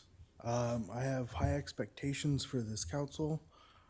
This plan so far is not meeting those expectations. I see a lot of zoning plans that a lot of people are excited again about. I'm not necessarily against that. I know Brookswood is going to be developed. I know this area is going to be developed, but I'd like to see it done properly, and I'd like to see it done well. There's lots of things I don't see in here. We have these waterways, and what we're keeping is minimal areas around it. We have plans for future parks, which is good, but we don't have that land accounted for. I think there's an opportunity to use those waterways to create parks that connects them, preserves the wildlife, and gives good habitat. We haven't done that. If we don't plan that in, it's not going to happen. There seems to be, we're going to do these things in the future. We're going to have the high school and the elementary schools, but let's plan them ahead. We're putting the development before the community. The community is missing in this plan. On 27th across Across the street from me, there's a development between 200th and 204th. On that property, they've saved approximately 23 of over 500 trees. If you do the math on that and you apply that to the entire area, there will not be much tree retention. We've set a low standard for that. We need to account for it and have good standards. I love this area. I've lived here my entire life. I want to continue living here, but what I see in this plan isn't appealing. I know that people want to develop. I know it's going to happen. I'm not trying to stop it, but I want us to have a nice plan. I want us to have a future. I don't see the community in this. I see the roads, I see the zoning, but I don't see where the community is. I think it's putting far too much in the developers' hands. I'm not against developers, but we know what their goal is. They're trying to make money. That's fine. They're trying to make money. They're trying to build housing. Okay. But they are not going to build a community. They're building houses. They're making money. They are not doing the things that this council needs to do. And we need to do a lot more to have a good community here. Keep the community we have intact as much as possible. I do not see this in this plans. Thank you for your time. Thank you. Next speaker is Sarah Rush. And next speaker after that is Evelyn Faulkner. Good evening, Mayor and Council. I've said quite a few things, so I've got some new things to add now we're on the community neighbourhood plan. Basically tying in the water flows with the density in the building. I believe that the Township of Langley actually own most of the Horn Pit, so the discussion on that shouldn't interfere with the discussion of the people. We've heard many investors here wanting to get a return on their money, wanted to densify, but based on Horn Pit, basically the township own that and they control it. So what I haven't seen,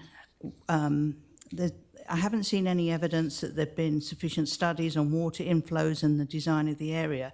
It seemed to have been a paper exercise, but unfortunately nature doesn't follow man-made lines, as you will note by the flow of the river.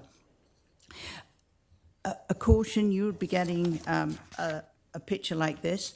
People who have built on wetlands before and high density on wetlands have suffered disasters. The floods, you see people, houses underwater. It's because they're built on wetlands and they're built too near the river.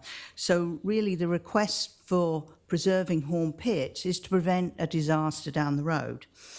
But I agree with the need for affordable housing, for more dense housing. So let's imagine if all of the areas that are privately owned, the property owners, the investors, the developers come to you and ask for the higher density that the province wants. That's going to mean higher density, smaller lots, smaller yards, if any yards at all. So that just creates a bigger need for a bigger park in Horn Pit. And then there'd be multiple benefits from that. If more density will lead to more trees being taken down and more green space being covered. If you then put the trees in Horn Pit, that will help something that nobody's mentioned here, and that the more you build like South Campbell Heights and Campbell Heights, the temperatures around that area have gone up because of all the concrete reflecting the heat. You want to avoid that. You're right next to Campbell Heights, and if you go in and just densify and build high density neighborhoods, you're just going to compound that issue. So you need to be looking at mitigating higher density in the investor-owned areas with a park that will mitigate some of the temperatures, some of the water loss, some of the infiltration. You have the opportunity to do that, and you have the opportunity to do it right. At the moment, Campbell Valley, if you talk to the park rangers in there, it's at its peak. It can't take any more visitors. And you're looking at building, I don't know how many more thousands of people. There needs to be another park. You could kill two birds with one stone here. You could allow people to densify the neighborhoods around the park while providing the park that will solve some of the other problems. In the UK, as you can probably tell, I've got a bit of a UK accent. For years now, one of the things that they've been doing to get over the rental housing situation, they never relied on private investors supplying rental market to the extent that Canada has. And that's been a problem in recent years for Canada because as house prices have gone up, many investor renters have sold, taken the gains and don't want to rent anymore, or need to rent at such a high amount that a renter can't afford it because the rents are higher than what they would pay in a mortgage. So one thing that the UK has done, and this may be relevant because of the people asking for higher density, they ask the developers, or within their little lot that they've got, to build some non-market rental housing that is in amongst all of the private housing. That gets around this kind of ghetto thing that somebody mentioned earlier. So maybe if a developer builds 50 homes, and I've seen £1 million homes surrounding a little apartment complex of 1 and 2 bedroom houses that were social housing. It can be done, and it means that there's a kind of a sharing and equality.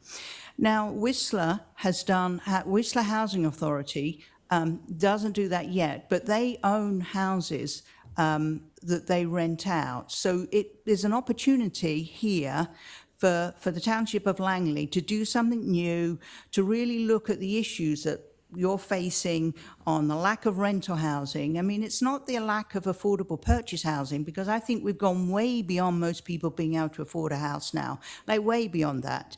You know, some people are going to be renters always. They're never going to be able to afford a house, and that's not because they don't have a good job. It's just because they don't have the down payment.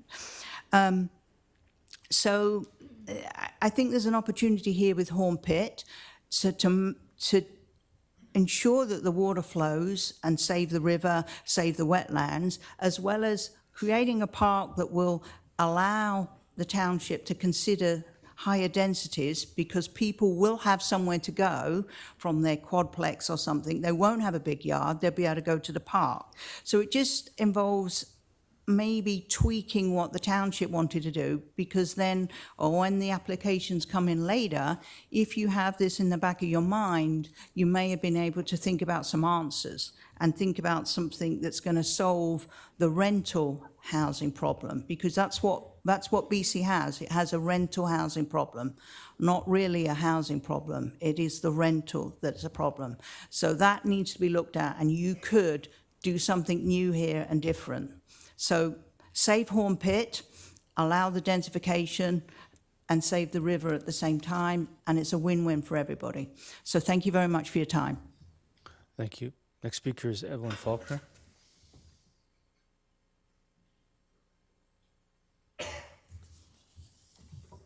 Your Worship, Councillors, thank you very much for the opportunity to address the new neighbourhood plans this evening. I'm just going to read my report as I wrote it. Here we go again. We have been working on the redevelopment of South Langley for over 20 years. I recognize this is a very emotional topic. I wish we could be as emotionally charged for human beings as we are for the trees.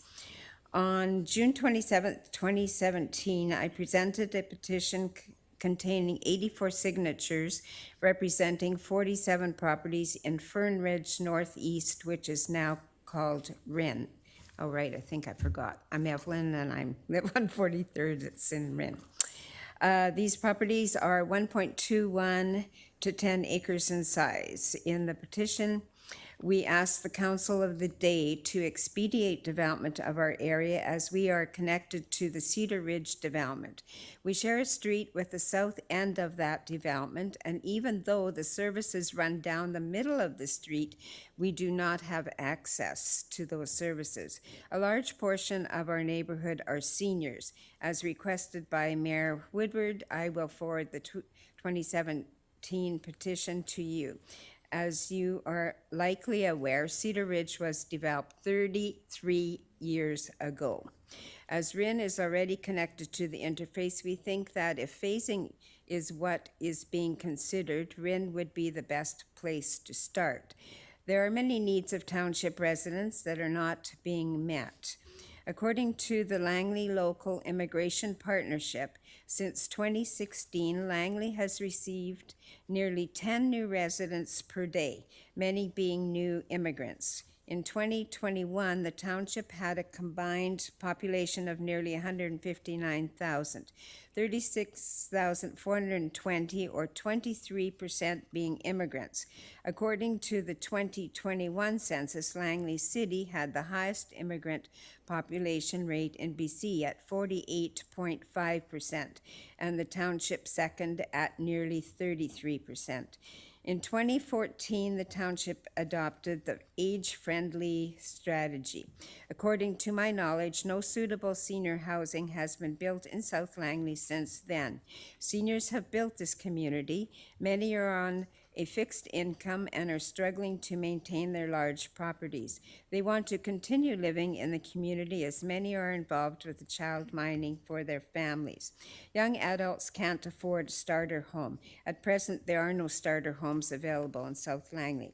We need rental housing for post-secondary students as well as those who cannot afford to or wish not to purchase. I believe that a healthy community is one in which all ages can reside. Therefore, all types of housing should be included in the new developments. Land is expensive and will only continue to become more expensive as no more will be created. The more units created per acre, the more money will be available for this council to address the many needs of the growing township, as more DCCs will be charged and future taxes collected. Some residents are stating that they defeated the proposed development 10 years ago because they didn't want any lots smaller than 7,000 square feet, and now are even more upset that 4,000 to 5,000 square foot lots are being proposed. The reality is that if we do not move forward with the current proposed neighborhood plans, in 10 years we will only have large lots with mega homes and no trees and only residents that can afford these large lots.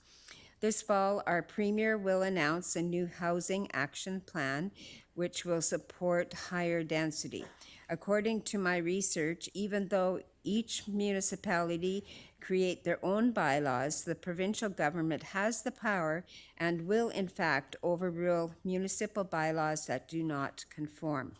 It is clear that it is time to move on and implement the new neighborhood plans.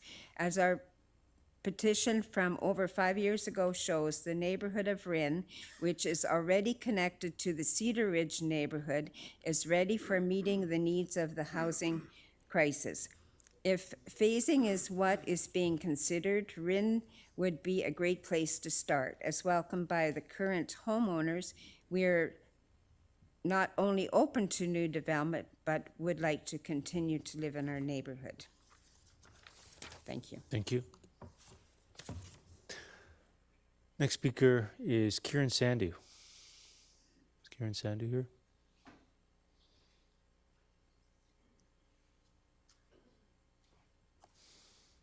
Great, please go ahead. Good evening, Mayor and Council. My name is Karen Sandu, and I'm representing Sandhill Development today. We are a family-owned development company with a long working history in the Township of Langley. Our most prominent development is Elements, located just a stone's throw away from here on 66th Avenue and 202 Street. Overall, we are in support of this new neighborhood plan, and I'm here to discuss 2 items today. The first is a land use designation of a specific site located in the Rinn Neighborhood Activity Precinct. We own the parcel on the northeast corner of 208 Street and 40th Avenue. The site's currently designated townhomes, and I am here today to discuss if council would reconsider this townhouse designation into a mixed-use designation. I propose this land use change for many reasons. There's an extensive greenway and road dedication requirement on this site. Many of the trees are on the perimeter of the site and will therefore need to go in place for the road. Putting a mixed-use building allows for more on-site tree protection on this site as well as the neighbor, which is imperative if we want to count trees as part of the neighborhood character of Rinn. Changing this designation will make it significantly easier to do so. It'll also better align with the overall goal to reach the look of the neighborhood character. The site is about 500 meters from many major neighborhood amenities, including Langley Passive Park, George Preston Recreational Center, Brookswood Secondary, and Belmont Elementary. This proximity to amenities makes this site a great subject for higher density at this intersection. If density is generally doubled overall in the entire neighborhood, there's an increased need for commercial space for Brookswood residents to meet their needs in their own neighborhood. A mixed-use designation would supply some of this additional commercial requirement. Finally, adding an apartment housing form into the typology for homeowners increases housing choices for the residents of Brookswood and adds more affordable options into the mix. The option of a condo unit is much more affordable than stepping right into a townhouse or a single-family lot. For the multitude of reasons listed, it's important for Council to consider how a mixed-use designation could benefit Rin neighborhood at this location. It allows for better overall tree preservation, affordability, and it's a well-situated site for this designation. The second item I wanted to discuss is also on the topic of gross and net development. In multifamily sites where we're typically located on arterial roads, there's generally a large amount of road and greenway that is given for good reason. But as a consequence of development, this land given up, if we are going on gross density versus net, ends up being a lot less of a feasible site to do so. I think that we should follow the rest of the Township of Langley's precedent and go forward on a gross development site on this as well. Thank you for your time today. Thank you. Next speaker is Michael Davies. Please come forward.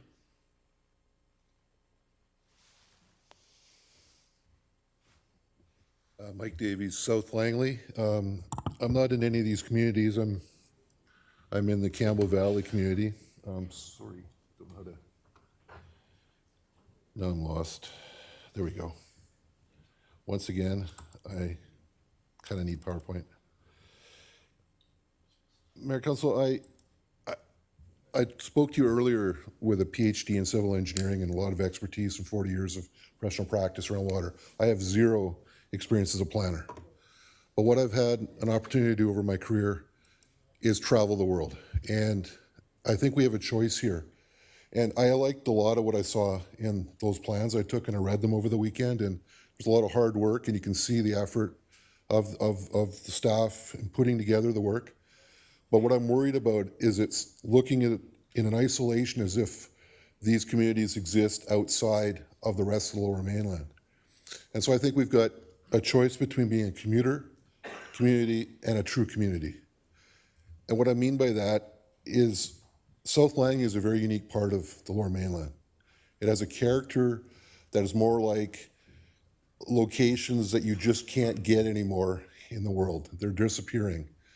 And what you find if you go to Europe, for example, Australia, other places that have made the mistakes of developing without a plan, developing community by community, they're now trying to recreate what they had. We can avoid that misstep. And what do I mean by commuter versus community? What I saw in those plans was mobility layouts that were encouraging people to pass through the community, not work, live, play, where the density is fantastic. But what we should be able to learn and be a leading, like there is an opportunity here to lead the rest of the province, let alone the rest of the country, and what a good, vibrant community could look like. We talk about immigration. Europe's gone through this. They've gone through the cycle of what this looks like, and they've made the mistakes. We could consider a plan that embraces some of the things here. More work from home. COVID already started that trend for us. But not have people commute to Vancouver, not encourage bedroom communities, not look at Willoughby and the freeway at 200th every morning. That's horrible. Not do that. Not have 16th be a freeway. Let's have it as, we can have South Langley as a destination place. We can encourage and incentivize transit. People getting on bicycles, having proper safe lanes for people to go. Promote the agricultural business in the ALR portion of South Langley. Density of living outside of it in these communities, and everybody be in a proper place where we have food security, agriculture, and somewhere to live. Right now, the plan to me I saw the plan, I saw this. I just saw a lot of people whipping through to where they need to go, getting through and not really paying attention, including the north-south movement through our community. When I see 4 lanes on 208, for example, that gives me shudder. However, what this also does is lead to things like this. I don't know if you're aware. This is a listing from this week. There is a listing right against our border for 10 acres that sold in 2002 for $302,000. It's listed for $45 million. That's just not logical.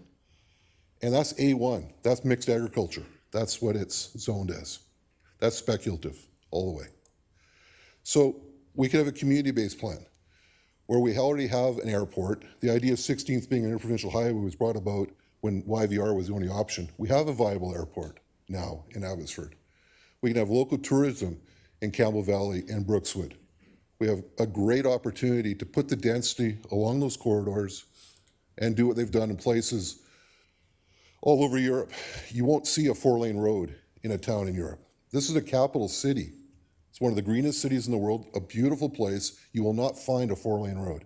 Yet the population density is higher here than even the 63,000 that we've talked about here. How can they do that? This is in the middle of a capital city in Finland, right in the middle of it. You can walk to this from downtown in 8 minutes.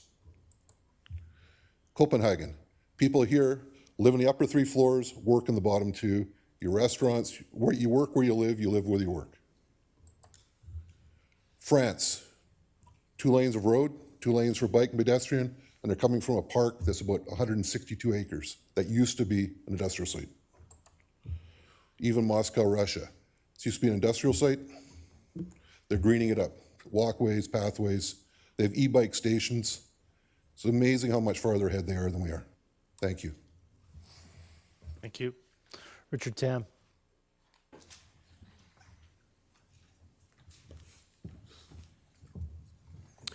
Your Worship, Council, good evening. My name is Richard Tam. I'm an owner of lands on 208th Street and 210th Street north of 28th Avenue. I'm here to speak in favor of the current draft plans, which I think are a significant improvement over the version from February 2022. I know it's been a very long time in planning and always disparate views of the community in terms of, enough density or not enough density and so forth. I think the current plans do draw a good balance between sort of residential nodes, that's single family, and commercial multifamily nodes, et cetera, as well. Given the future SkyTrain extension, some people argue that, I guess there should be multiplex throughout and even higher density.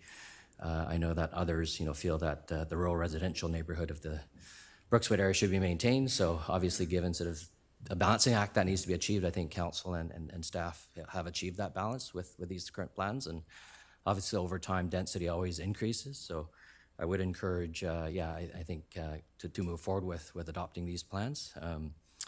I do have a couple of suggestions in terms of, I think approval process and timing to, I guess, speed things up in Langley Township, look at things such as, in terms of engineering, do drainage ponds are actually necessary, particularly for certain areas that are very porous. For example, a lot of areas are actually, ex-gravel pits, so really there aren't that many pre and post development flows that actually all go into the ground. Other things such as the size and number of parks as well to consider, if we can actually minimize or optimize so that they're actually useful, enjoyable places versus, being sort of unsightly or costly to maintain. I think others have alluded to that matter as well. I just sort of encourage, I think, Mayor and Council to move forward with the current process. And, I think there's a lot of housing that can be developed, and there are able and willing developers that are willing to move forward and working with the city staff to do so. Thank you. Thank you. Next speaker, Pradeep Katkar.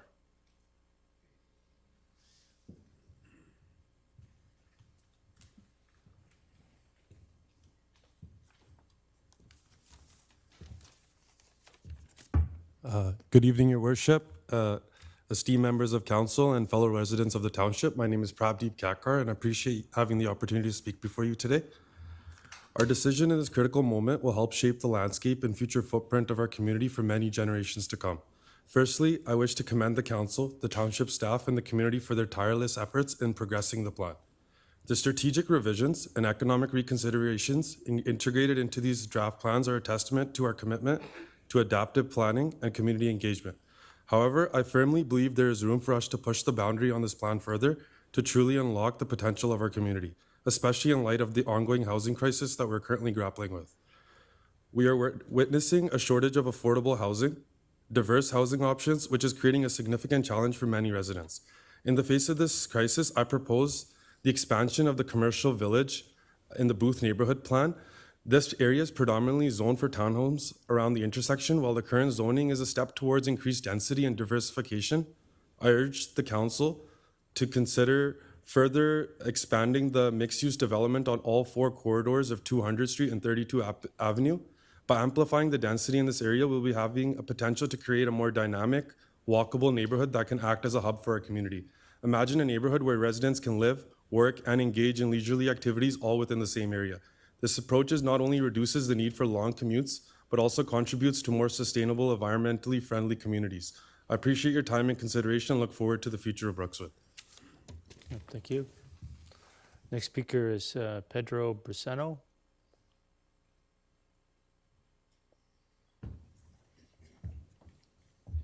Good evening, Mayor, council members.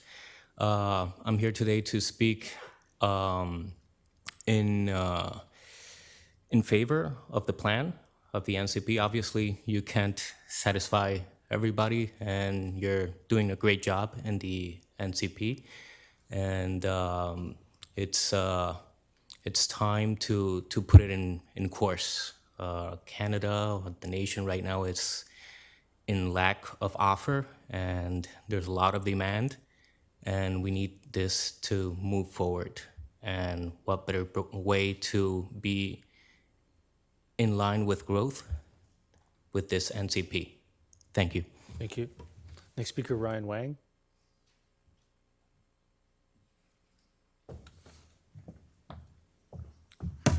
Hello, I'm Ryan, the representing owner of 3072-208. I support this plan because it can attract more people to stay and lower housing price. As young people, the higher housing price make us so tired. And in addition, more population can increase the local economy and the taxes. So the government can make more public resources. So I think the city and our life will be better and better. Thank you. Next speaker, Rajiv Verma. Did I get that right? Yes, R-A-J-I-V. There's some mistake, so that's fine. Okay. So my name is Rajiv Verma. Good evening. Please go ahead. Yeah. So I'm supporting this plan. So we need affordable housing. So we have a mix of everything. So I think we have to move forward. Thank you. Thank you. Next speaker, Manmohan Wadhawa. Did I get that right? Yes, good. Please go ahead. Yeah. 2915 202 Street, Booth, Fernandez area. Council and the mayor, thank you for giving me the opportunity to speak here. I want to recommend the staff and the council. This is my third meeting here. We have come a long ways. I think the staff has done a wonderful job. I think it meets everybody's needs. So I'm in favor of moving this forward, please. Thank you. Thank you. Next speaker is Mark Arathun. Mark Arathun here. We'll come back to that. Paul Sandu.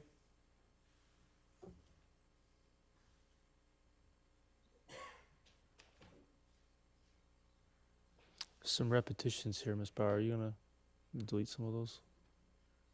Good evening. I'm with 20555 32 Avenue. Just two quick points. All the NCP is great with the density and the 4,000 square foot homes. Along 32 Avenue, if we could maybe look into, instead of doing 7,000 square feet, have the option to do 4,000 for affordable housing. That'd be great for the future community. As well as 32 Avenue, instead of having it diverted off and then connecting with 32 over 208, have it going straight through. I understand the trains, if there's a possible workaround, that'd be great.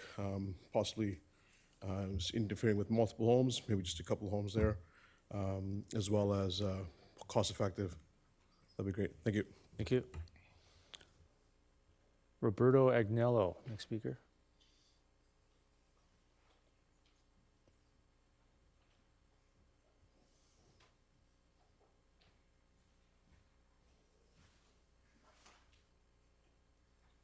Mr. Mayor, Council, thank you for having me here and thank you for this meeting. I'm in favor of what's going on. I appreciate the change from 7,000 to 4,000. I would like to echo a lot of the sentiments of other speakers. I would like to see higher density and, as some people point out, maybe potentially mixed use.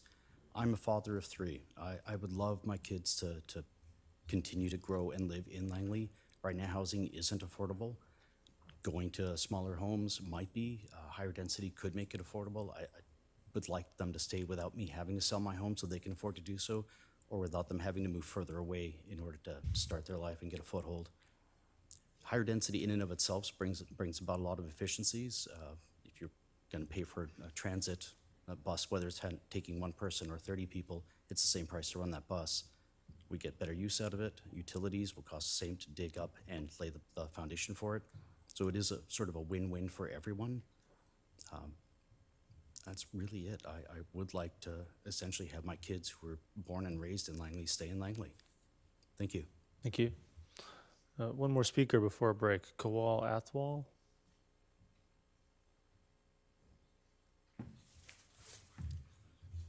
Good evening, Honorable Mayor and respected Councillor. My name is Kewal Atwal, and this NCP is long overdue and finally come on the table. I'm glad to see it, and we should move forward on this NCP. Previous speaker, they addressed lots of the things, but the only thing I left in single-family homes, due to the water table, it's not allowing in-ground basement, so we are losing those square feet. And if we can add something, the single-family home size, add the height of the house and make it a 3-story home or something like that, where we can have legal suite in the basement or for rec room or playroom for the kids. And other than that, as we have a higher density now than the previous draft, and in this draft, we don't add more for the commercial area, because if we have more families in the area, same area, and then we need more commercial space there for our daily use. And other than that, I'm very glad to see this NCP. Our staff did excellent job, and I request to move forward. Thank you for the opportunity to speak. Thank you. So at this point, Council, I'm going to suggest a recess. We come back at 9:05. Great. Okay, thanks.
Almost crossword. Yeah, we're Josh. So what do you think? I thought there were a lot of negative. Last time, everybody was good. That's what I thought. Yeah. They want to go. Absolutely, because they want. Last time, going over well, yeah, we'll find out the end of June. That's when the third and fourth reading was. So it's already passed the first and second reading.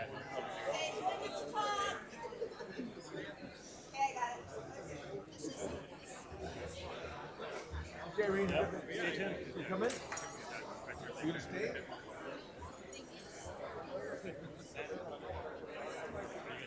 Yeah, you want to stay?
Okay, we're going to get back underway here. If everybody could find their seats again, including members of council.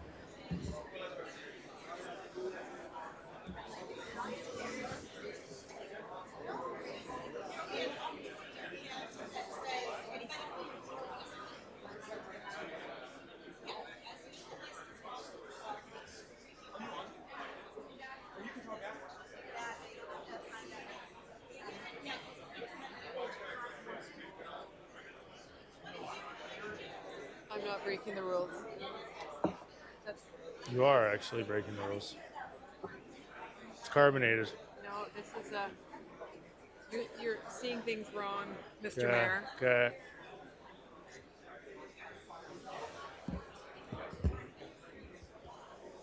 Do we know how many people are in each of those bricks? Who? The people that are staged in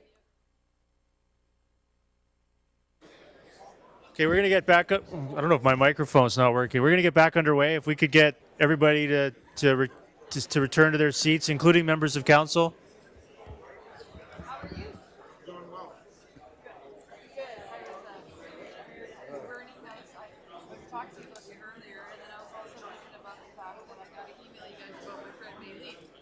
Oh, yeah. Who was just in Cairo. Who was she? In Cairo, it was her birthday, and there was pictures of her with. I'm seriously, I'm going to get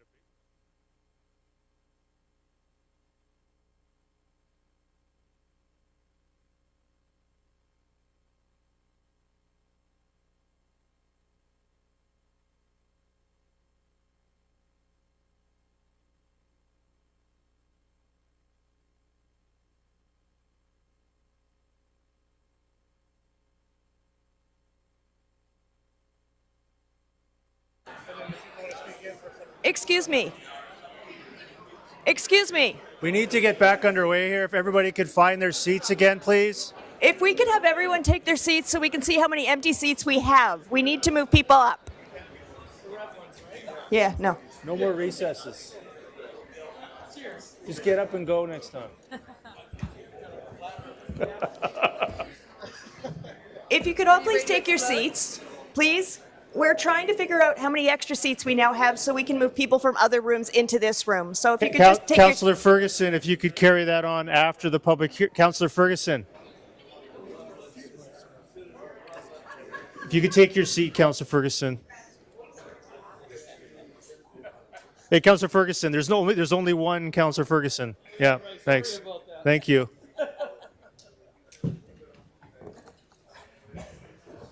Ms. Bauer, do you have the record of the speakers that were not available when they were called? Yes, I do. You have that? Yeah. Okay.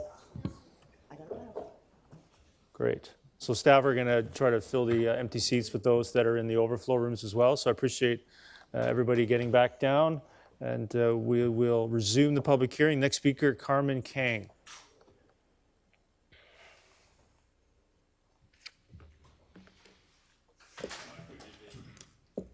Oh, go ahead. Your council and your worship and council, just want to say thank you guys. I know it's been a while, so appreciate you guys sticking around.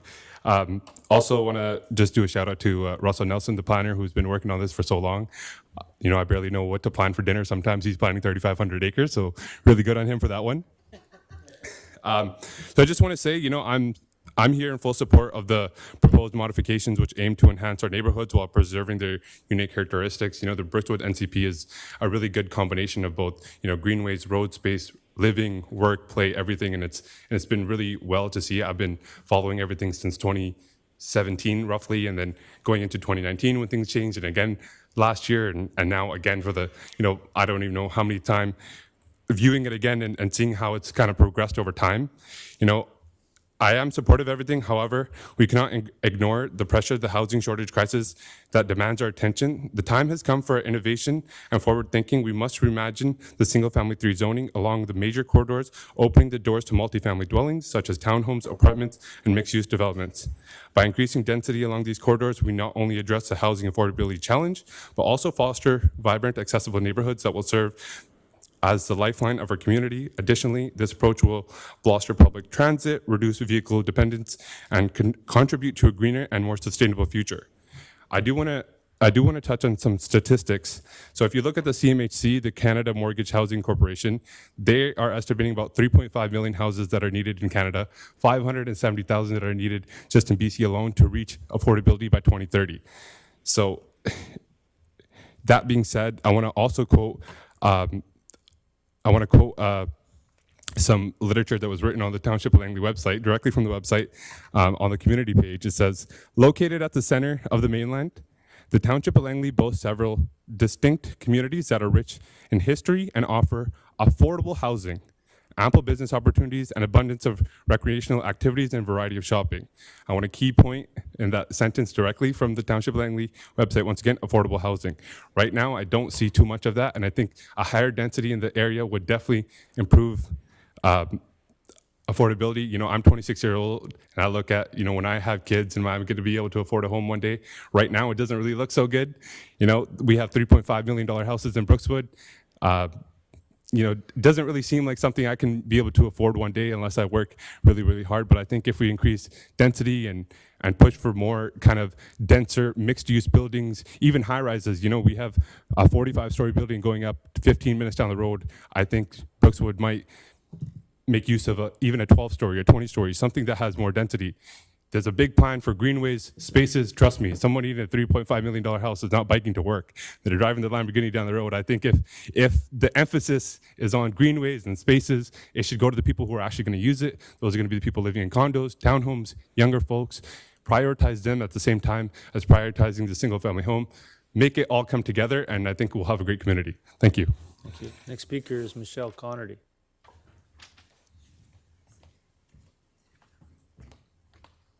Didn't fall down the stairs. Good evening, Mayor and Council. My name is Michelle Connerty, and I live in Brookswood. It's been a while since I've found myself up here speaking, and I hate it. I appreciate the opportunity, however, thank you very much. To be very clear, I'm not very happy that I've had to return, especially with such little notice. I'd like to acknowledge all the staff's hard work and dedication to these plans. Russell Townsend and Jason Wong. Jason too, he's been there every step of the way. I moved to Brookswood, 208th and 43rd Avenue, Cedar Ridge in 2011, and I've been involved with the Brookswood community and the neighborhood plan since 2013.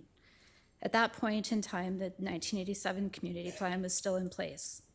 I have been accused numerous times of being a NIMBY, not in my backyard, and an activist, and if protecting the community that I love, the trees, the wildlife, the livability, is either or both of those, then I'm guilty. I love living here. I loved it the moment I arrived. I loved that there were no sidewalks and very few streetlights. I felt like home for me. How many different options I have within my community for activities, and how lucky have I been to raise my children here in a community where they are loved and adored, that they can live and work and play in, as I have. I also feel entitled to have a mayor and council that cares much about the area and the community as I do, that care about great and sustainable development that considers the existing tree canopy, the aquifer, the wildlife, and that's positive for my community in form of spirit, the development that's going to happen. We all know it's going to happen. We just want great development at this point. I have a few things to speak about. First, I'd like to address the part of this that mayor and council like to dismiss immediately as it falls on provincial jurisdiction. Infrastructure. Hospital beds, there aren't any. We traveled into Vancouver to take our children to the hospital, even in emergencies, because of the lack of response in the hospitals. My son almost died there. My husband almost died there. I refused to go back to Langley Community Hospital. The school seats, we have enough right now. We have enough for the people that are here. If you add the thousands of people that you're gonna add, the four school formulas that are in place currently don't work. We've seen it with Willoughby, we've seen it with Clayton. Are we gonna repeat that over and over and over again? Secondly, I believe the short notice, 3 weeks of the open house and this public hearing was intentional and at a very busy time of year for most of the families I know. The local community signs that were put up at the entrance to our community remain blank. No notice of the public or the open house and no notice of the public hearing. They literally say Brookswood Fernridge neighborhood plans, and they're blank. Why the lack of transparency? Why not give your residents the maximum opportunity to have their voices heard? Residents want to have their voice heard, and they should be given the opportunity. As for the neighborhood plans, the 2017 population of Brookswood Fernridge, including all 4 neighborhoods, was estimated to be 13,200. So I used 14 as an estimated population, 14,000 today. The 1887 plan had a 36% increase of 39,000 families, including 3,500 in Glenwood, which has now been excluded. The 2017 plan split the Brookswood Fernridge into an undeveloped area, and commencement of the draft neighborhood plan started for Rynn, Booth, and Fernridge.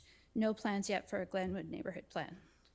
The 2023 plan has a 63,000% increase. It's an increase of almost 62% over the 2017 plan, and now 450% more people than the current population. I was on the Brookswood Fernridge Neighborhood Planning Committee. I was a member. We met numerous times from 2019 to 2022. The current neighborhood plans for Rynn, Booth, and Fernridge that could be up for third and fourth readings, which is adoption, are not what the committee discussed, definitely not what we were told the parameters would be, and in my opinion, the committee and all of the residents of the township have been handed a bait and switch that is being fueled by rampant rumors of David Eby demanding higher density than what the Brookswood Fernridge Community Plan outlines, an additional 39,000 versus the 63.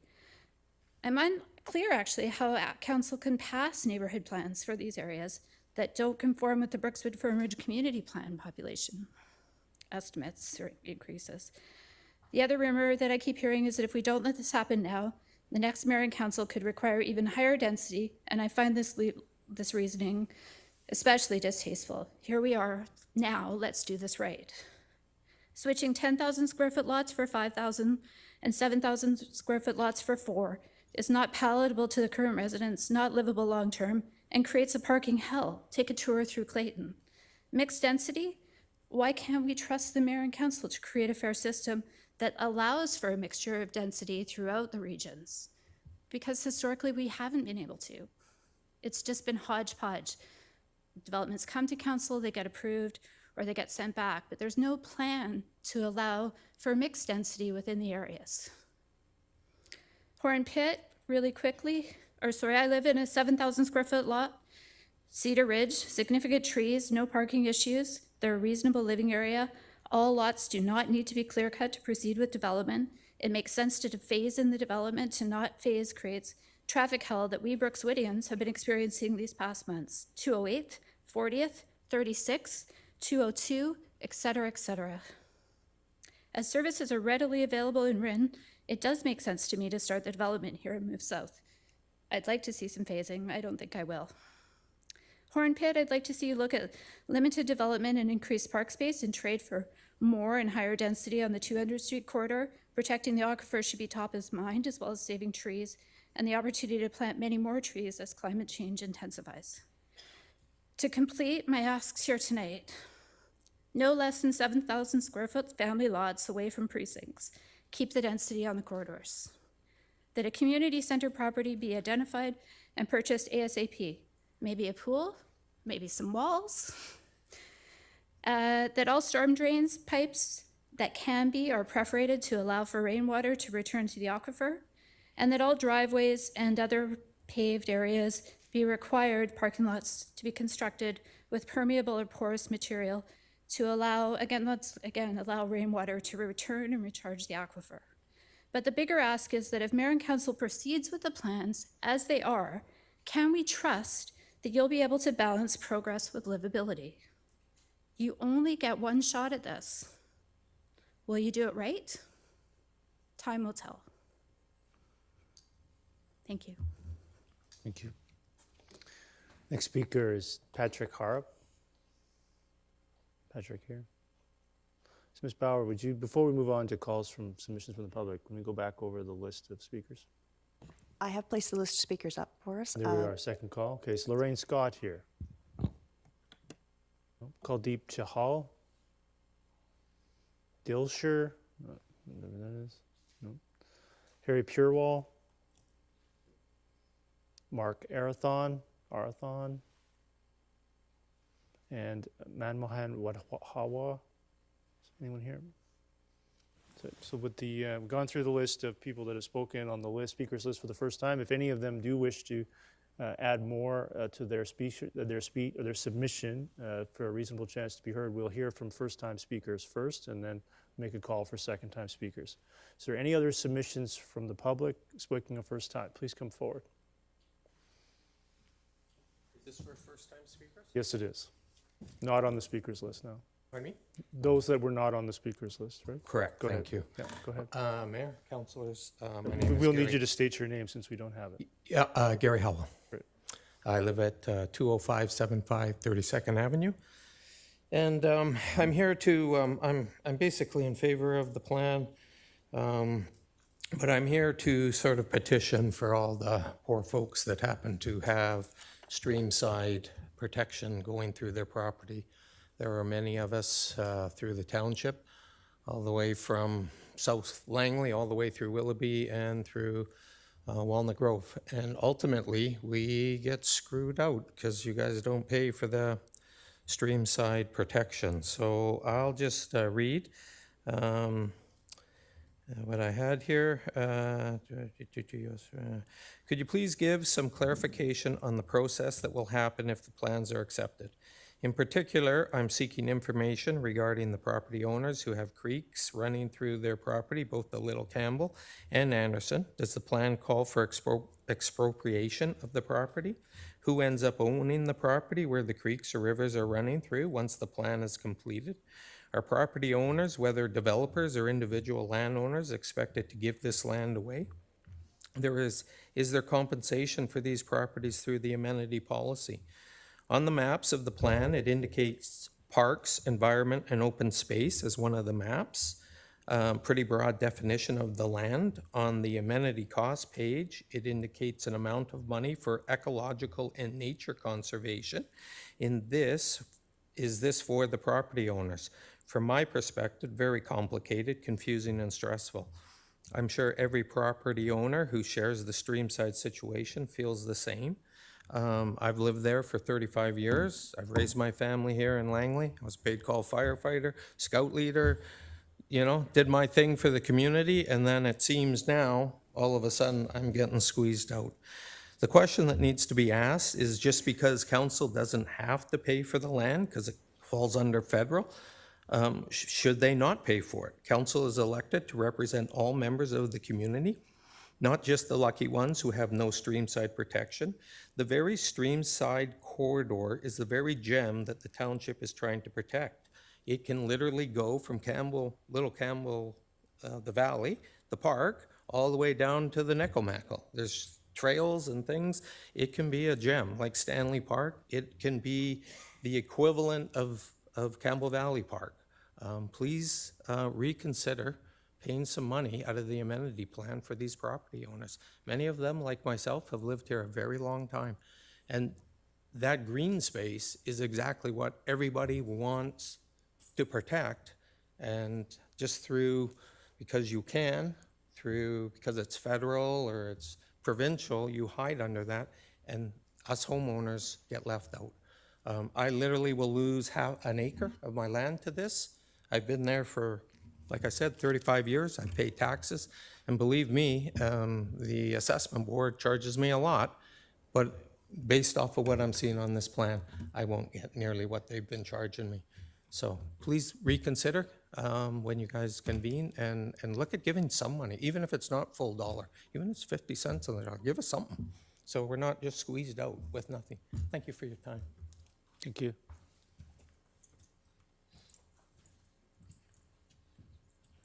Bishop, how are you? My name is Christine Bishop. First of all, I'd like to support what the previous speaker raised here, which is the importance of keeping in mind the overarching need for compensating people for creating parkland and providing ecosystem services to our township of Langley through putting setbacks on their property. Which leads me to referring back to the 2019 Dillon Environmental Assessment Report that identified on page 29 there, most valued habitat for biodiversity in the Township of Langley, and specifically the 3 neighborhoods we're talking about tonight. And I'd like to direct you to a couple of areas that are south of 20th Avenue and north of 16th Avenue. They're identified as most valuable habitat and aquatic resources there, and they're wetlands. And yet I see no situation in the NCP here where they're addressing how to protect these areas, which also leads me to the fact that you have an urban forest management plan. And even though we all support higher density in many areas of this neighborhood plan, there's no discussion in the plan about how to account for all the trees that will come down to account for the housing that we need. We have an urban forest management plan. We need to maintain that 30% or more tree canopy, and this needs to be addressed in the plan before it goes forward, before development permits are released, because I think we all know that the subdevelopment bylaw and how it addresses tree preservation is not adequate in this township. That also leads me to the fact that we have a climate emergency here on the planet, in the township. We have a climate strategy, but I don't feel that we're living up to it when we're going to be putting high-density housing on Horn Pit. The plan that was brought forward in 2017 and previously, and that was further discussed in the last 2 months with this council and with staff present, talked about the need to forest that area, talked about the need to extend the setbacks on the wetland. And yet what I see is that there's high-density housing, and even to me, a shock to see that the high-density housing is set right against the wetland in the very north part of it. And I just think that this is a big mistake. Even if you're going to develop part of it, that would be the worst part of it to develop. I'd also like you to seriously look at the cost of developing a public park at that site. I've heard numbers thrown around, $80 million, $100 million. More recently, at the open house, $20 million.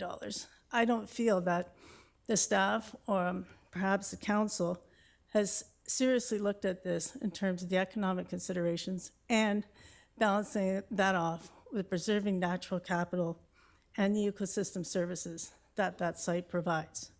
And I'd like to see a serious evaluation of that before anything goes forward. Thank you very much. Thank you. Any other submissions from the public? Please come forward.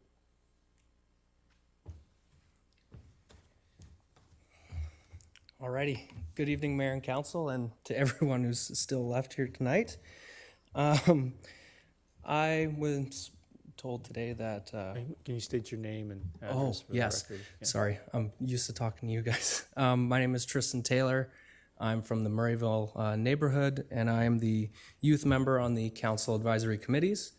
I had some pieces I had prepared to speak with at the seniors meeting, but I need to speak about it here today because this is the last chance. So I'd like to provide kind of a little provision that I feel could be of some assistance in terms of seniors housing for affordability and to help kind of prepare for incoming school zones that have been set out within the plan. There are provisions under, my apologies, under the Jericho plan for high-density multifamily and seniors residential institutional zoning. This zoning allows for high-density multifamily, including apartments and townhouses, and seniors residential and institutional uses. This is high-density space that kind of contributes to affordability. And I would kind of like to suggest some of the residential 3 that is located near the town nodes to have some of the zoning to allow for developers to use some of the bonuses available to them to build some seniors housing. And in the case of allowing for high-density multifamily, there should be site space allocated for schools. This will help Langley not have to front the money itself, but allow developers to take that cost on and preserve the land long-term. It will also open up the doors for seniors housing to be put in place. So thank you very much for your time, and my apologies for the lack of refinement. I kind of just put it together while we had the speakers today. So thank you for your time. Thank you. Please come forward, yeah.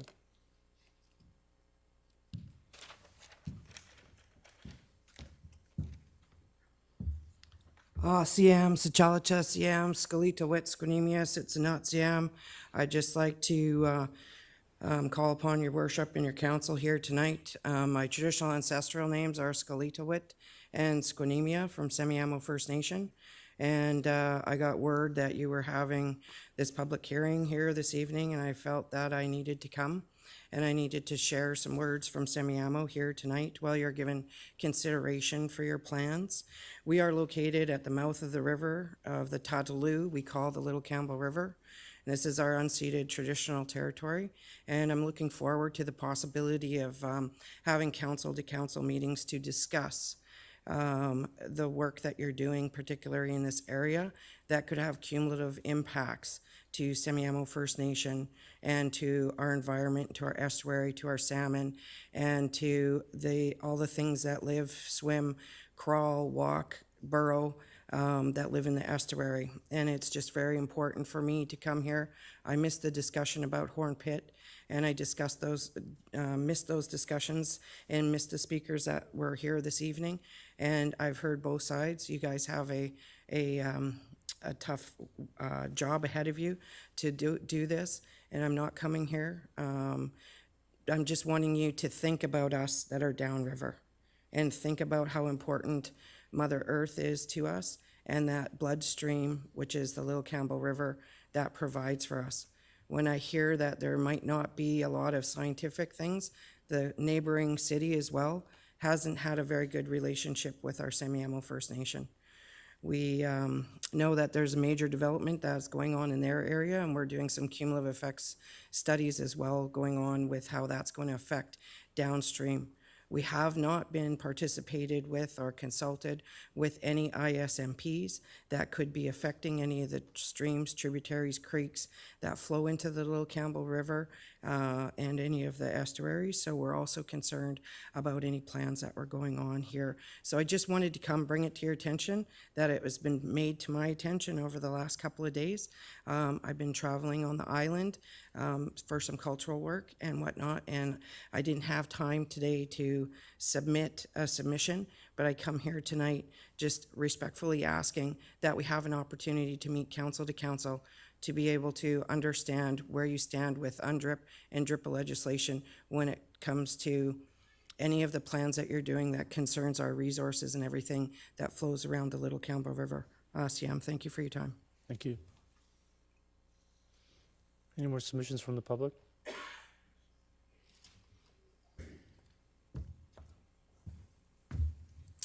Good evening, Mayor. Good evening, council members. And special thanks to Mr. Russell Nelson for answering my unlimited questions during the open house. My name is Honveer Randava. I reside in Campbell Valley Park area, and my sister resides in Campbell Valley Park as well. And we own the property of 2547 200 Street. I have two questions. The changes that I have seen from the previous NCP draft to the new draft, where two portions. The first one is the touching portion that I have regarding the creek running from the properties. So, and I heard from another person before. So the property that we own does have the creek running from the back of the property. This is the property which is on the east of the Horn Pit, gravel pit. And we do have a 14,000 square foot on the other side of the creek, which which Township hasn't really provided any access, and we do understand there's no legal obligation to provide access. But it would be nice to see those 3-4 properties having their some usable land going to waste. But in the other hand, we would say if that is a more expensive measure, what can happen is what could be considered is transferring those credits to the other side of the creek so the development can happen. Number two, one thing I did not like in the new NCP is that previously from the top bank of the creek to the 100-feet mark, which is 30 meters, which is a riparian area, which needs to be protected, and of course it should be protected. But there were transferable credits, just like Willoughby, which could be transferred to the developable land. This has been specifically omitted in the new NCP. And I did have a word with Mr. Nelson in the last meeting, and this was said that this would bring the neighborhood into more of a character. But if we look at the character in the new NCP, it has completely gone from bigger lots to smaller lots. So the character does define more density, which is of course required right now given all the issues coming up with housing. So I would really ask the township to consider that the properties, instead of buying creek land or which is already secured under Schedule 3, at least a transferable credit to the other development area on that property should be considered and must be considered and should not have been just struck in the new NCP altogether. Because that way, let me put it this way, for my property, which is 2457, of course I would sound biased because I own that piece of land.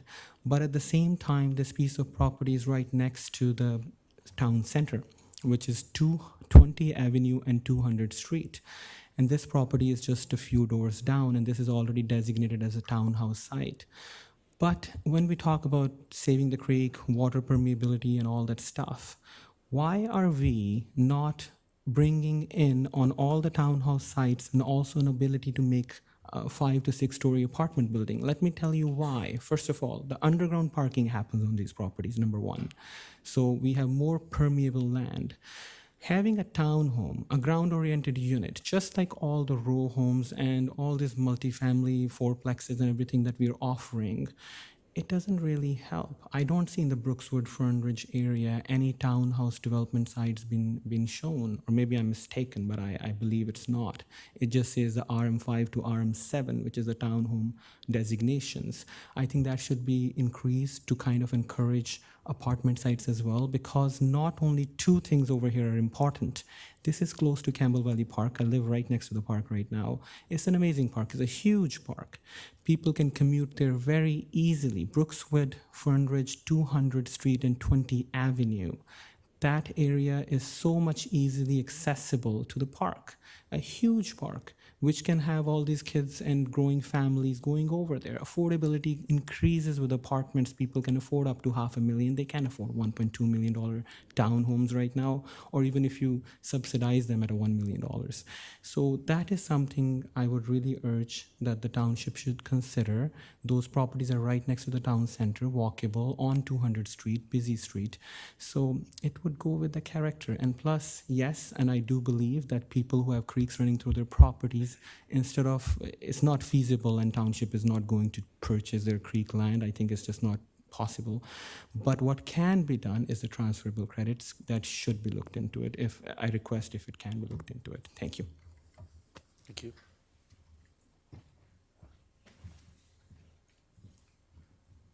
Any other submissions from the public? Yeah, please come forward. Good evening, Mr. Mayor and Council. Thanks for the opportunity to speak. My name is Einar Halbig. I'm not a resident of this area, but I live close by. My company is heavily involved with a number of developers who are working in the township of Langley. I wanted to say a few words in support of a particular aspect of your plan. Also wanted to say kudos to everyone who made comments. I thought they were a lot of excellent points and very well presented. So in particular, I want to say well done to staff and to the township regarding the addition of your green building incentives to this plan. It's near and dear to my heart. I'm a sustainability and energy efficiency consultant, have been for 25 years. Again, we're heavily involved in a number of developments and developers in your township already. So these green building incentives, the way that you've worded them and outlined them in your plan, provide a viable means to encourage the construction of better performing, more sustainable, and more livable buildings, which ultimately we all want. Of course, affordability comes up a lot. That has to be dealt with.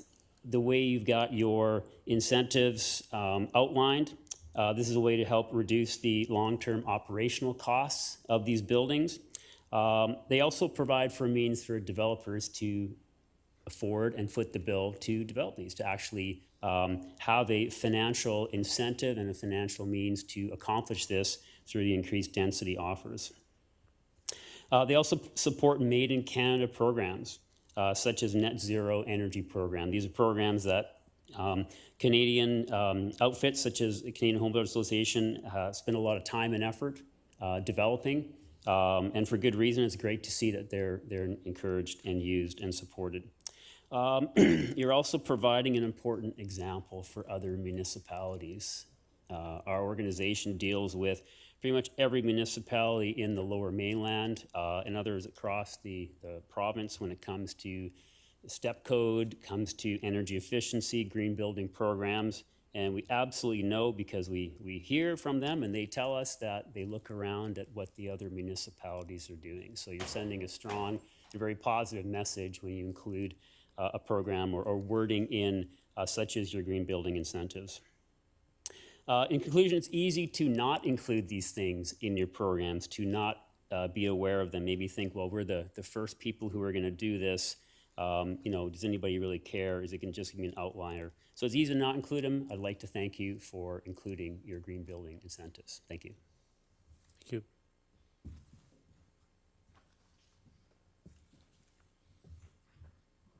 Hello, thanks for the opportunity. I'd like to also respectively thank our member from the Semiahmoo First Nations that came out, and I hope you guys will also look at discussing with the councils of Catesy and Kwantlen as well, since these are their territories. My name's Lisa Dreebs. I'm the president of the Langley Field Naturalists.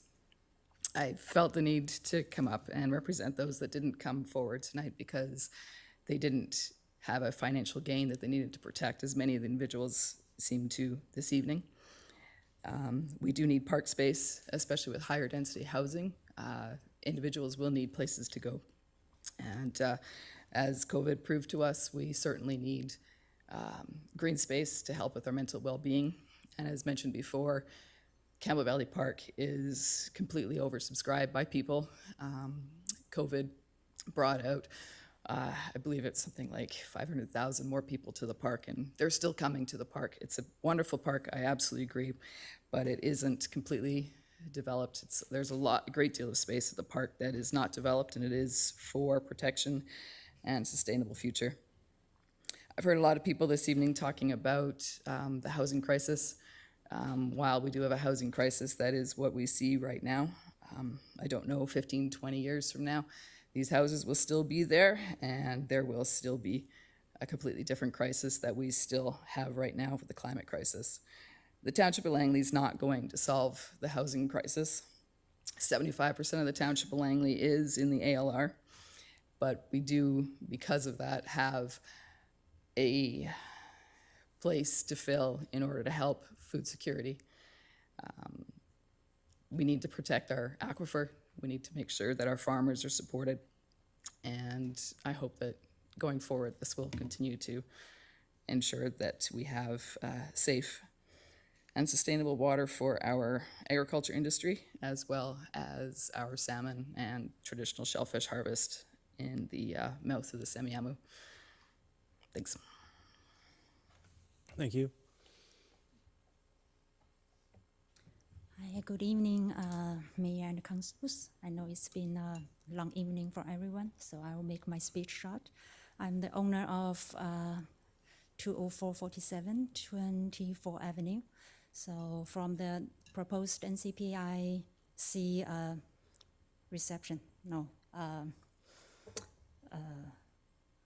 new road will be built. Can we connecting. Can we also get your name?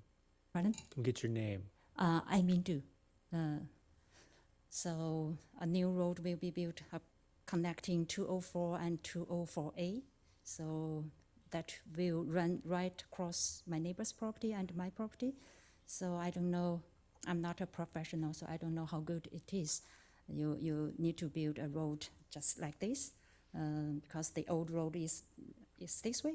So I just like to have more clarity about the plan.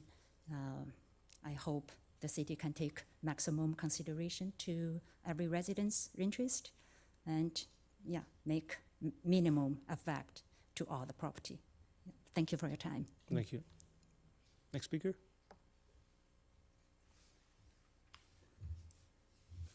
Thanks. Yes, Mr. Mayor and Council, my name is Al French. I live at 2994 204th Street. I've been a resident of Brookswood for 50 years. My wife Sheila and I have raised our family here, and we love this area. We plan to stay here. We've been involved in the community planning process since before the 1987 OCP. I think we've attended every single hearing and planning process and been in some of the closed doors planning processes as well. One of the things that the cynic in me always brings out is the fact that what comes up in the planning process never actually happens. When engineering gets a hold of it, it just doesn't happen the way the consultation process went. So whatever happens here, I would like to see some things go into this plan. And one of the things that we noticed when we've seen the recent development here, we talked about preservation of the aquifer, and there were some specific items in the I don't know, I've lost track of all our OCPs, but the last one, the revision to the 1987 OCP, in that they talked about best practices for preserving the aquifer. They talked about rain gardens, they talked about perforated stormwater pipe, they talked about infiltration galleries to keep that water in the headlands.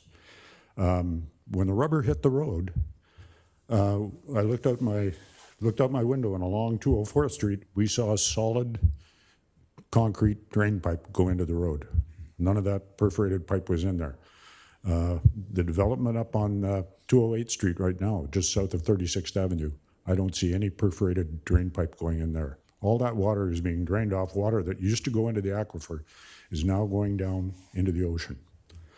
So when the rubber hits the road on this development, on this new OCP, no matter what density you come up with, let's get these engineering problems straight. Let's preserve this aquifer. We can do it if we do it right. Thank you. Any other submissions from the public?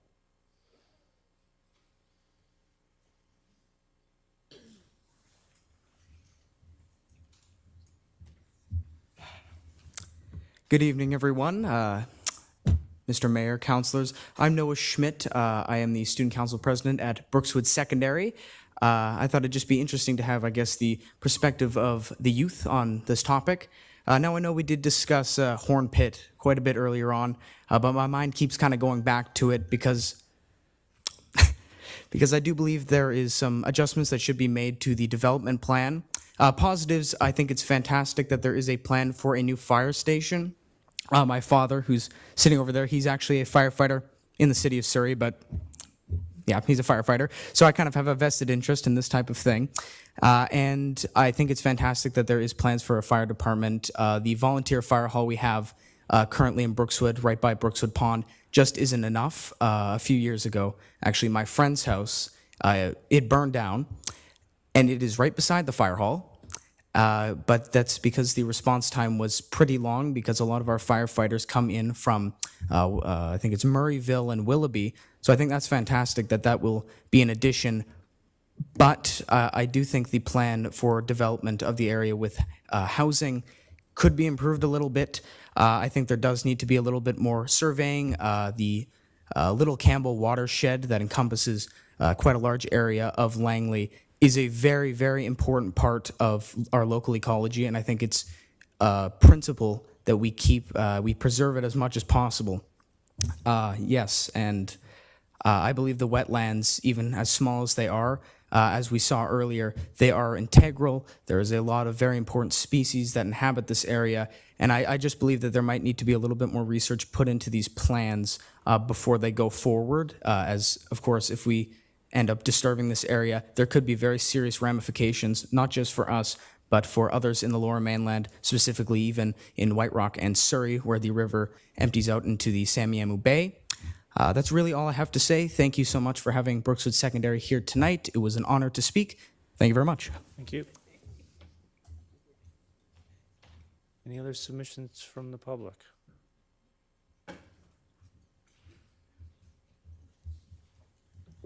Hi, I'm Ava Santange, and I'm also from Brookswood, and I'm concerned about the salmon. I have a creek, the Little Campbell, in my backyard, and this year we have seen very little salmon. Last time they came through, we used to see a lot more. I'm concerned with developments and their runoff, as well as pollution from that, and how that will affect our streams. I'd like this plan to be done well, and I know that development's coming, and it's a good thing to happen. We need housing, we need support for that. But I want to do this right, and I want our salmon to be okay, and the rivers and all the ecology surrounding that to be thought of. Thank you. Thank you. Any other submissions? Come forward, please. Thanks. Hello, thank you. I'm Jamie Shantiri. I saw in the plans that there was some mapping for like paved shoulders, and I really like walking on shoulders, but I also think having raised sidewalks would be really helpful. It would be more accessible and safer. I also think that prioritizing saving nature and trees is like super important because they're like the basis of like us being able to be here. So having clean water and trees and everything like that, I think is something that really needs to be in the front of our brains. Thank you. Thanks. Any other submissions from the public? Okay. I'll have one thing. Yep. Last but not least, it's Bev McKnight. You're speaking for a second time? I don't think you are, right? No, I'm a okay. first time. Okay, please First go ahead. time, Yep. last time. Yeah, please go ahead. I'm at 29561 97 A Street. So I'm right in the heart of where you're talking about developing. And we have been there for nearly 30 years. So, you know, we watched and gotten excited, and then it's been, so I'm getting anxious now because I'm listening to it and I'm thinking it's obviously gonna happen, I'm thinking. But my question is the character of the neighborhood. Like, you know, like I look at what went on 33A and 32, it's terrible. You got Brookswood Mills over on 202 and 28. That's a better community, like it's got more character on the street appeal. With, I went and visited my daughter. She was camping in Fort Langley last weekend, and I went through Fort Langley, and I thought, here they've got like restaurants, and they got people. It's got a feeling that you want to come and visit. You know, it's got something that draws people to it. That's what I'm hoping that we can do. There's a gentleman here that spoke earlier, and he's talking about Europe, and we've traveled to Europe, and yeah, you can get out of your car. You don't need to be in your car, and you can walk to the corner. You can go grocery shopping. You can go to you can do anything, right? But where now, you know, for 30 years, I've had to get my kids in the car, drive them to school, drive them to their sports. When they wanted to get a job, they had to, you know, like, it was like a commute. They said 4 hours to take the bus to get to where he needed to go to work. So, you know, mom and dad, they helped him get a car, you know, and then he could go there himself. So I can see that, you know, transportation, you know, we need it. I'm in favor of development, but I want you to do the character that Fort Langley has. You know, I think you were a part of that. And you know, and I want something that our kids can come to and think, this was where we grew up, you know, because now they're all in their 30s and they got their families and stuff like that. And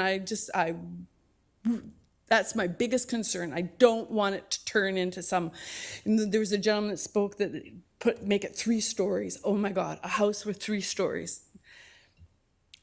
I would like to have a basement, but we were told we couldn't have a basement because of the water table. So make it have curb appeal. That's all I gotta say. Thank you. Thank you. Any other submissions from the public?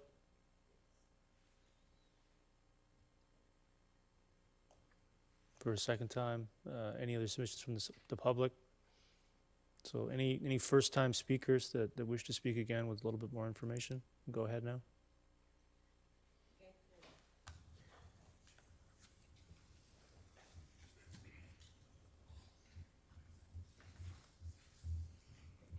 Hi, my name is Samantha St. Ange, and I live at 2607 204 Street.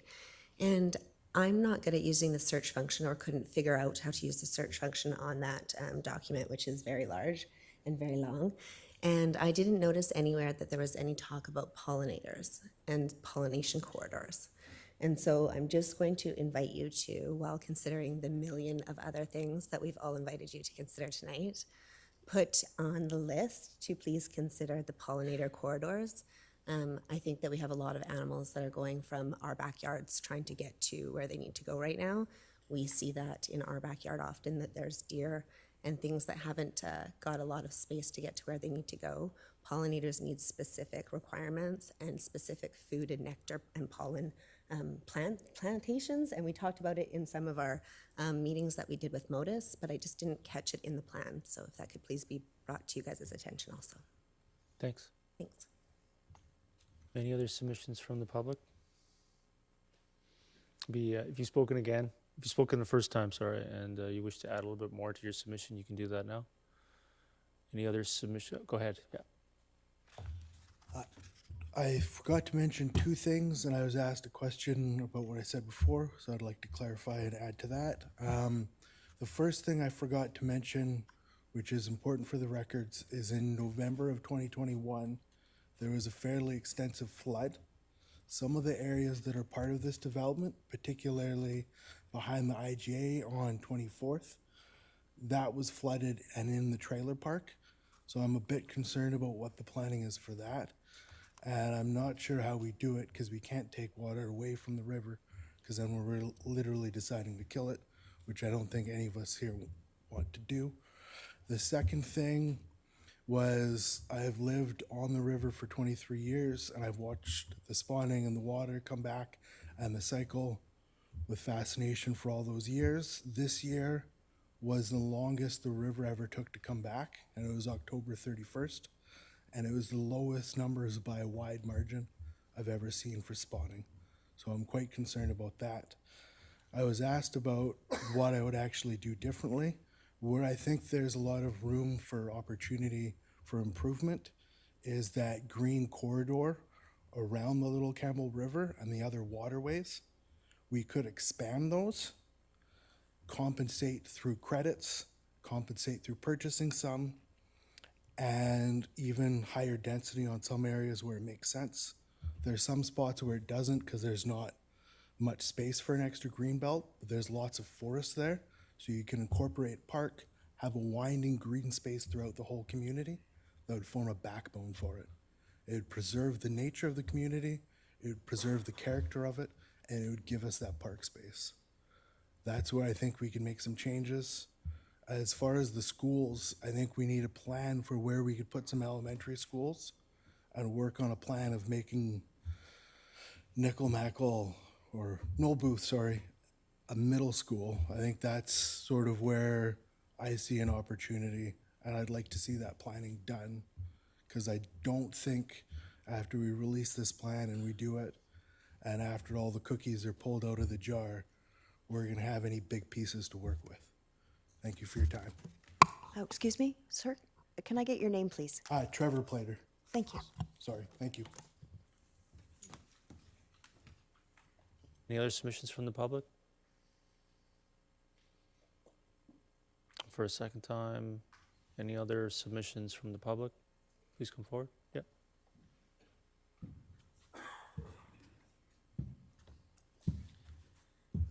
Sorry, I also forgot a couple of things as well when he mentioned flooding. I just wanted to just bring it to your attention why it was important, why I talked about the ISMPs, and we heard some of the other speakers talk about the drainages that are just full concrete. I just wanted to share with you and let you know that I have observed at Semiahmoo First Nation as well, and on Marine Drive in White Rock and 8th Avenue in Surrey, the amount of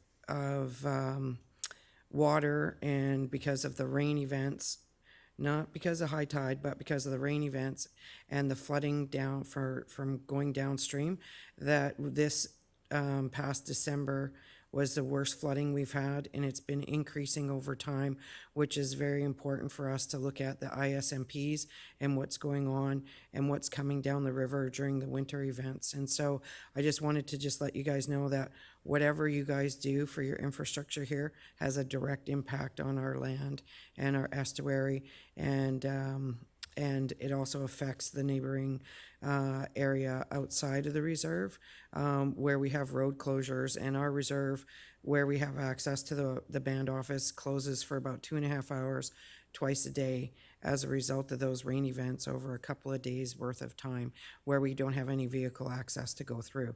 It comes up that high. And we're doing what we can to do flood mitigation and looking and working with MOTI on those matters. But I just wanted to raise the awareness of how important ISMP planning with the First Nations are. I also wanted to bring it to everybody's attention, I know you guys are all aware of it, that we don't have a seat at Metro Vancouver. As many of the First Nations in the Lower Mainland, with the exception of Tsawwassen Treaty, as a result of their treaty, they have a seat at the table. So we are not falling under any of your OCPs or NCPs or anything, and that's why I think it's just important that we begin to have that relationship so we can see what the decisions that you're making here, how they impact our lands at the mouth of the river. CM Haishka. Thank you. So I have a question from Council, actually. Councillor Ferguson, go ahead. Yes, thank you. I believe it's Elder Charles, if I may. Am I that old now? Councillor Charles. Oh, Councillor. Okay, thank you. I've met you before, and I just have a specific question. Sure. When you refer to ISMP, myself, council on the audit, that means Integrated Storm Water Management Plan? Correct. And give my regards to Chief Harley. I will. Thank you. Thank you. Any other submissions from the public? For a second time, any other submissions from the public? And for a third time, any other submissions from the public regarding the Booth, Rin, and Fern Ridge neighborhood plans bylaws? With that, I'll close the public hearing for item D2. Get a motion to terminate. Moved by Councillor Pratt, seconded by Councillor Martin. All those in favor? Anyone opposed? Meeting terminated. Thank you. Thank you very much to everyone for their submissions. The next steps are Council will consider the neighborhood plans on June 12th and take into account every and each submission. Thank you.